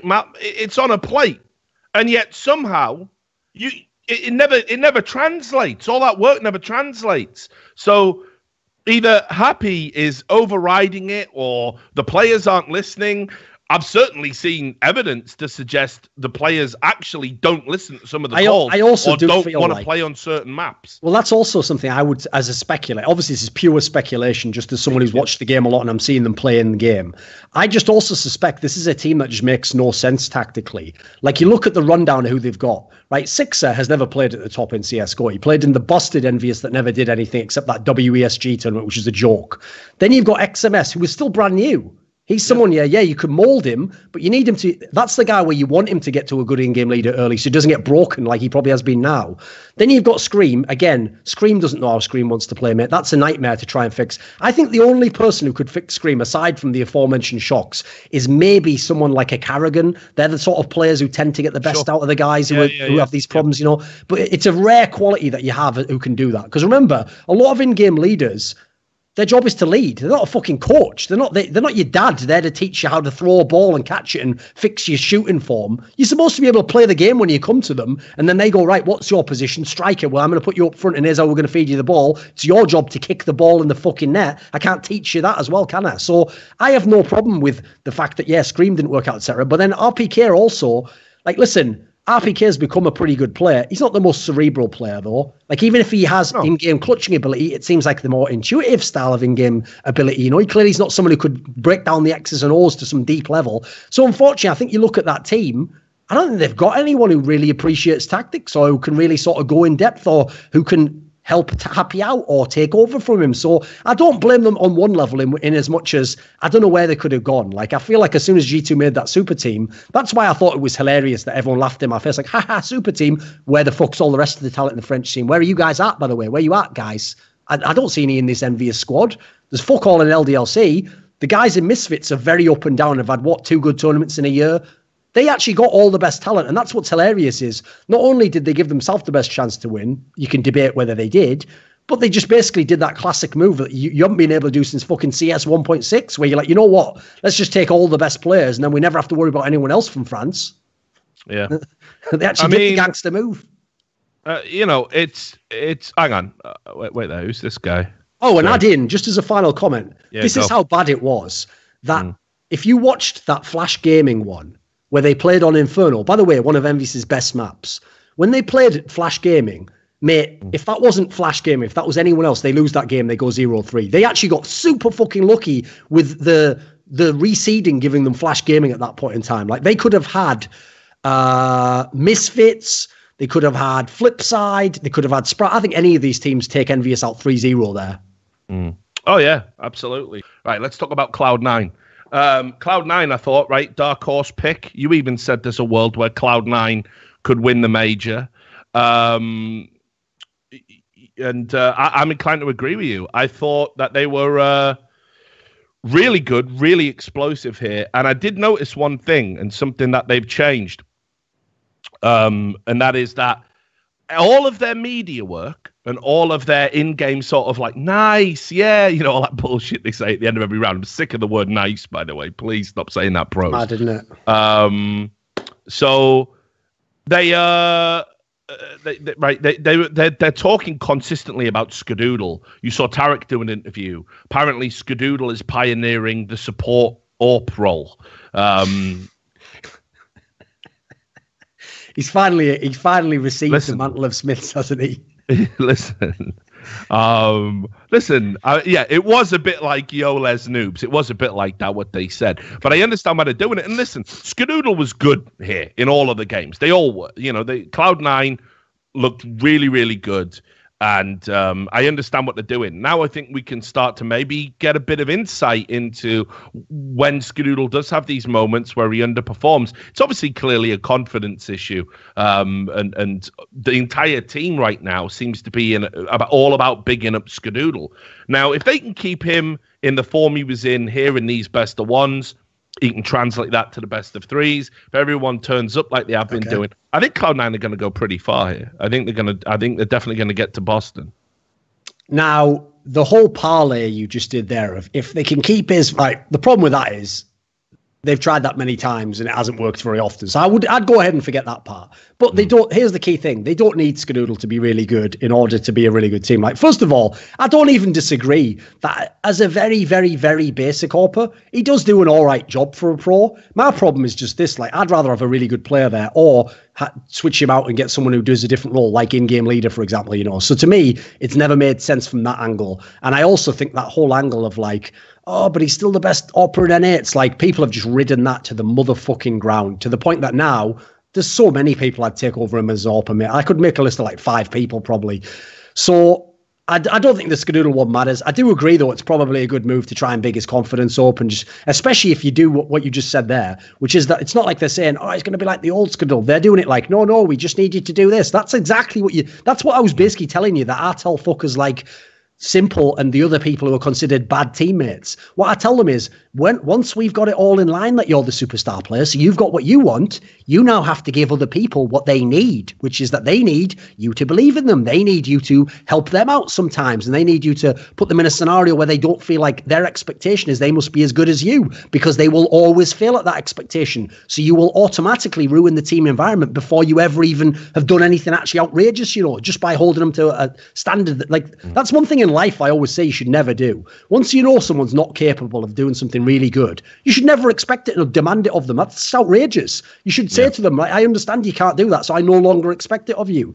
So in this scenario, I think it's good that they're doing it along the lines of like, he's doing a really good job at his role. He's a really good supportive AWPer now. You know, that's probably the right mindset to have him in. With that said, I think part of why they're so good, though, isn't that much to do with Skadoodle. I know his numbers were increased at this one, but I think that's just the good thing about the Cloud9 team is this is why I also don't buy the idea that because they had all those top 4s that makes Tarek like a really good in-game leader. I've given him credit. He's one of those guys where you don't think he's going to do anything as an in-game leader. He swaps over. He's good at it. I don't think he's ever going to be very good.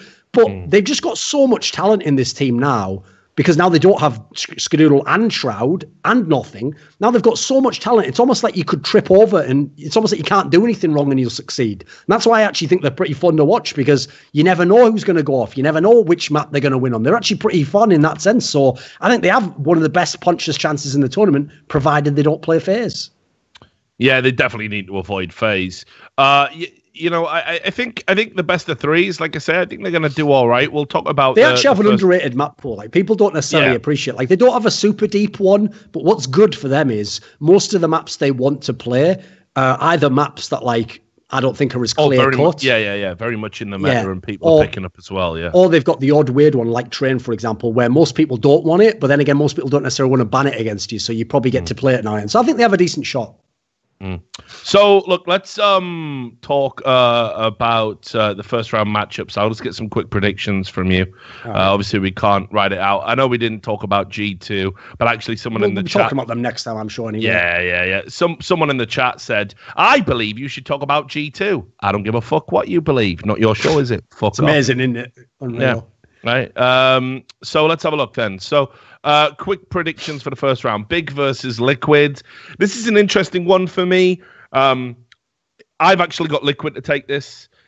Even with the stand-in, I think there's been sort of too much distance between the big hype train and the performances they put in. And even though I trust God B to come into a major well prepared, I still think with Nitro, who we didn't talk about, got to give props to him. He's been one of the best players at this fucking major, especially in terms of step up from where he was to where he is now. I think it'll be a close game, but I got Liquid for this one. Yeah, I mean, actually, like the factor you said before about how Zeus is basically just playing like he just buys weapons, gives them to the good. He's got so many good players, especially if Nitro's going to play at it. He's got 3 fucking unreal players in that scenario for an NA context. So if you just fuel those guys, I'd take them to beat Big here. Like, I do think Big, I've always said this, Big's a perfect example of where you can be a good team, but a bad Counter-Strike team, if you know what I mean. Like, they have a great chemistry and they seem to do all their roles, but talent isn't there. So, unfortunately, I agree. I think the form's been terrible the last few months. I think they're going to be absolute shit in this major, in my opinion. And believe it or not, I do think Team Liquid's a really good shout to beat them, because even though I don't think Liquid's going to do a lot at the major, at this point in the stage, the new Legend stage, as it's called, their team's a perfect one to be able to upset Big, because how can you read them? What are you going to scout? They're changing shit up all the time anyway. Big is another team who are like a flip side of the world, where they want to know what your map is and what your style of play, so they can read you and come up with stuff. You can't do that against a team like Team Liquid. So I think if Team Liquid play a POG style, I think they probably can win that one. They've also got better firepower. So Virtus.pro versus QB Fire. Like QB Fire for me have snuck in here, which is, great story for them. Probably now the worst team left in it. Garbage, mate. Yeah, by some distance. And as far as Virtus.pro has fallen, there's surely no way they can lose to QB Fire. No, I don't think so. I mean, like, I just don't really see what reason there would be for that to happen. I also think actually Virtus.pro, like, they never got good again. I know they had that one blip at Epicenter, but they have gradually started to have a map pool again. They're not just only playing Nuke now. So I also think it should just be fine there. I think that's no problem. Okay, next one is Gambit versus Na'Vi. Was pretty psyched when we drew this, because obviously last time they played at DreamHack Winter, we had that ridiculous 31-29 or whatever the fuck it was match. I gotta say, obviously Na'Vi have had like the extra days to play and sort of but I'm sure Gambit are going to come in well prepared. And honestly, I've got Gambit for this. I think Gambit will do a number on Na'Vi, even with Simple in the form he's in right now. I just think they've got more strength in depth. It's like I've said on the show before. I think we now need to start looking at the history, and instead of falling into this easy narrative of Zeus made Gambit a better team and he took them to winning a major, I think Gambit actually carried Zeus to winning a major. That's how I think we've got to think about it now. And I think Gambit will edge this one. Yeah, I'm going to take Gambit for this one, especially because one of the things Gambit is very underrated about is they have one of the widest map pools of a team that I don't think is like, elite level or whatever. They can play almost everything. So that is fantastic when you're in like in a Swiss system like this where you ban the 3 maps. That's a dream scenario. Whereas actually Na'Vi is somewhat limited in their map pool. They have like 1 or 2 they're really good on. And even those maps somewhat line up actually with what Gambit wants to play. They don't mind playing shit like Train, shit like Mirage. They'll play on Inferno. They'll play on these maps all day long. So I think the problem there is I think Gambit's got way better consistency in their players. Yes, I know Simple could go super ham, and he could even go super ham. He wins the game no matter what. But unfortunately, as we discussed earlier, I've seen him go super ham and lose the fucking game, sometimes not even close. So I can't put faith in that. So I'll say Gambit wins this one. Astralis versus Mouse Sports. We didn't get a lot of time to talk about Mouse Sports. Definitely had some up and down moments. Losing to Space Soldiers, obviously concerning. Did destroy Na'Vi, obviously good, right? I mean, they seem to be pretty confident in where they're headed. They do seem to be a good team in terms of balance and keeping it together, not like the old days. But there's no world I can see them beating Astralis. Device is back. Amazing news for Astralis. Again, I don't know the status of his illness. Obviously, I think it's safe to assume he's not going to be 100%. Yes. But everything about Astralis looks like they're taking this very seriously. I don't know if people saw Dupree's tweets about how they're doing the light therapy to prevent jet lag. They are prepped. So I've got to give Astralis this one, and I'll probably say in the end it'll be comfortable. I would pick Astralis to win this one. I think, especially because one of the famous things people used to say about Astralis that was one of the weaknesses was that you did know how they would play. Well, because we know this bizarre scenario where they're keeping Dupree as the main AWPer and Device is becoming a rifler again, that's going to make it real weird early on. And remember, that the key point here is no one's seen that particular lineup play. They've never played with that line. They've played Dupree as an AWPer. That was with Dennis or with Rubino. They didn't have Device. Yeah. So since no one has that, I feel like Astralis, they have a lot of talent in that team. I've always said the sad thing about that team is they're a great example of how if you have a really tactical playing style, you can win titles. So it's going to be great for you as a team, but actually it limits your individual players. You won't have as mad numbers because you won't be like breaking the script and just doing whatever the fuck you want like Cloud9 and FaZe do, where a player just initiates some mad play himself and gets a 3K. You don't do that if you're in Astralis. You run the strats. And if the strat works, you win. And then everyone goes, wow, what a great team. Your tactics are sick. No one goes, fuck, your players are so good. Even though we know in the past when these teams played Lucis style with Carrigan, the players in this team were fucking fire. They were one of the most talented teams in the world. So I think with Astralis, it's really going to be hard for teams to read them until they've played at least a few games. Unfortunately for Mouse, they haven't first of all. Now, Mouse does have a shot in as much as Astralis has some shared maps that are really strong Mouse maps. Like Mouse, the hype from them in practice is apparently they're really good on Nuke. That's why everyone's avoiding them on it. They're also, as we saw, good on Mirage. They played that all the time in the last part of the Challenger stage. And then they actually are pretty good on Train, which is where Astralis have really shifted their focus recently.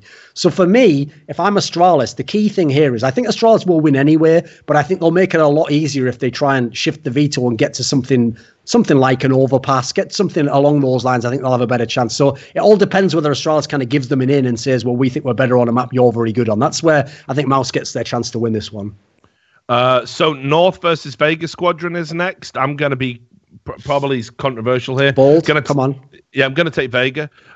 Reasons for that being I thought North had a terrible end to the year. I didn't like the sort of the implication of like, hey, we're losing as a team and it's all good now. And I thought the team would completely break apart. This is like MSL's tweets, I thought the team would completely break apart, but I'm pleasantly surprised that didn't happen. So weird vibe to it. Don't know what North have been doing prep wise. I would imagine that they would be boot camping and working hard. As far as I know, they've done a lot of prep. I think they're one of those teams that went hard. But Vega Squadron have looked good. I honestly think they got the capability to beat North. I think they'll be relishing the opportunity to get another feather in their cap. I think Vega will do it. Right, Vega has a chance because, first of all, one thing I like about them actually is when they play the aggro style, right, this is what every fan who watches the game dreams they would do if they went to a massive tournament. What I'd do is I'd roll, it's like people talk about MMA. If I was in there, what I'd do is I wouldn't even just give GSP the chance to get on top and ground and pound. I'd just bang him out. I'd go straight in the pocket, I'd take a few shots because I can take a few. I don't go down, I'm a winner, I refuse to lose. And it's like you wouldn't do any of that stuff, mate. First of all, you'd never get to play GSP. You'd lose like 10 fights earlier to a very, very mediocre fighter who's just slightly better in one area than you and Rex here. So likewise, everyone dreams they'd play like Vega Squadron does now. I know because, by the way, every NA team that came up tried to do this. Oh, we're all like pug players who play off our skills. What happens when you do that is you do that and then someone like Virtus Pro, who has like skilled players and mad experience, just like makes all the correct decisions against you and just makes you look like a fucking fool and like 16-4s you. Then your confidence is absolutely broken and shattered and you realise that your only chance to win doesn't exist and you just get banged out. So What I'll say about Vega Squadron is they legitimately actually do seem like they play as though they believe they can do this shit. I don't think they are intimidated by the other teams. So that is a very good sign going against North, because we know North drops the odd mad upset. They just do. They're a weird team where they're the opposite. They're a team who actually don't seem to have the confidence to know how good they actually are. If anything, they sometimes seem a bit more fragile than they should be. With that said, though, to me, this all comes down to the veto, because North has a really wide map pool. They can play so much. Now, here's my concern. We know they love to fucking play Mirage and Cobblestone, and we know Vega Squadron is good on Mirage. So if they let Vega Squadron play on Mirage, I think that's a wide open game. For sure, Vega could come in, they could play great, could have a couple of big performances, could win the game. If North do what I've always wanted them to do and exploit the map veto, I think they will win by just getting it to a map that isn't as good for Vega Squadron. All right. We'll see if you're right. So next one is Space Soldiers versus SK Gaming. I think this is pretty straightforward. I think it's going to be great to see these two fan bases go off against each other. That's going to be enjoyable. But SK Gaming all day, comfortably, even with the standing. I agree. I think last time around, like, SK underestimated them, didn't know much about them. I remember SK comes from NA, obviously, probably didn't really appreciate the map veto, because I think it was Cobblestone they played on maybe last time, and that was a map that actually is a very good map for SK.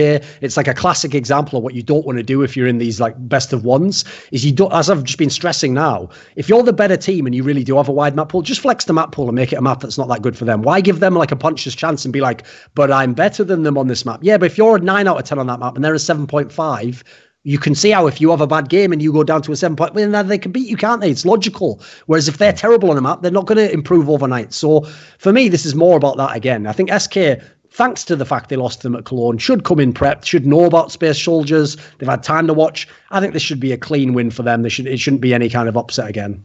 All right, Fnatic versus FaZe. Interesting one. Yep. I think it's going to be I think it's going to be down to the wire. I'm going to go with FaZe just for all the things we talked about earlier in the show. I think this has to be the sort of game FaZe are winning here. It shouldn't be as close as what it's going to be. I think there's some weird sort of vibe around FaZe at the moment where it's like they're going to limp through this major. Sometimes it happens like that. You remember when NIP won Cologne? It was the worst NIP had played at any major, and it was the major they won. Cobblestone definitely helped them out, of course. But I got FaZe edging this one. Yes, I think FaZe will win this one. Fnatic's actually a pretty solid team, but unfortunately, they're actually the type of team that I don't really see beating a team like FaZe, because unfortunately, their squad, I know obviously you think of people like flusha and JW, they used to be some of the most confident players we had in the game. I think that is a long time past. Like, if you saw the way flusha was in the fucking Reflections interview I did at the end where I asked him about what's the future of your career? Will you win more major? Like, that guy didn't look like he was fully bought in. Like, it looked like he needs to sort of, it has to happen before he's going to buy in again that they're going to be an elite team. So they're a good team right now. I think they're solid. Like, for me, if they keep going, they'll be like a bottom end of the top 10, but pretty, fun to watch. They play a good brand of Counter-Strike. But to me, that's exactly the sort of team that if FaZe come in and they're not in some weird mental funk, that's the sort of team they should feast on. Because when you get those superstar players who know they're playing against almost an entire team of people who are worse than them, they just fucking put the heat on them, and you can just body teams like this. So I would say that FaZe is going to win that one. And then the last match, Cloud9 versus G2. Thought it was a bit of a shame they ended up playing this each should other, not honestly. Exist. You're right, yeah. Yeah. I mean, it is what it is. Like, especially not in a world where Virtus Pro plays Quantum Bellafire. Like, come on. No. Quantum Bellend Fire, as you keep calling them. But yeah, so listen, I thought it was interesting. I think I saw an interview today that came out with Shock saying something along the lines of like, oh, Cloud9 always give us problems, which is interesting, isn't it? And I wouldn't say G2 have looked amazing at this event. Had to rely on the overtime win against Vega, which, fair enough, Vega looked good and stuff. They're definitely good. Like you say, the old puncher's chance. I got Cloud9 in this one, honestly. I think Cloud9 are looking the more polished team at the moment, looking a bit more confident, a bit more swagger to their demeanor off the server. And as I said, if I've got to stand by my prediction that Cloud9 are going to get to Boston, then realistically, these are the type of games they should be winning. I think this is going to be one of the best matchups we've got, one of the best games. It's going to be super entertaining to watch. But yeah, I got Cloud9.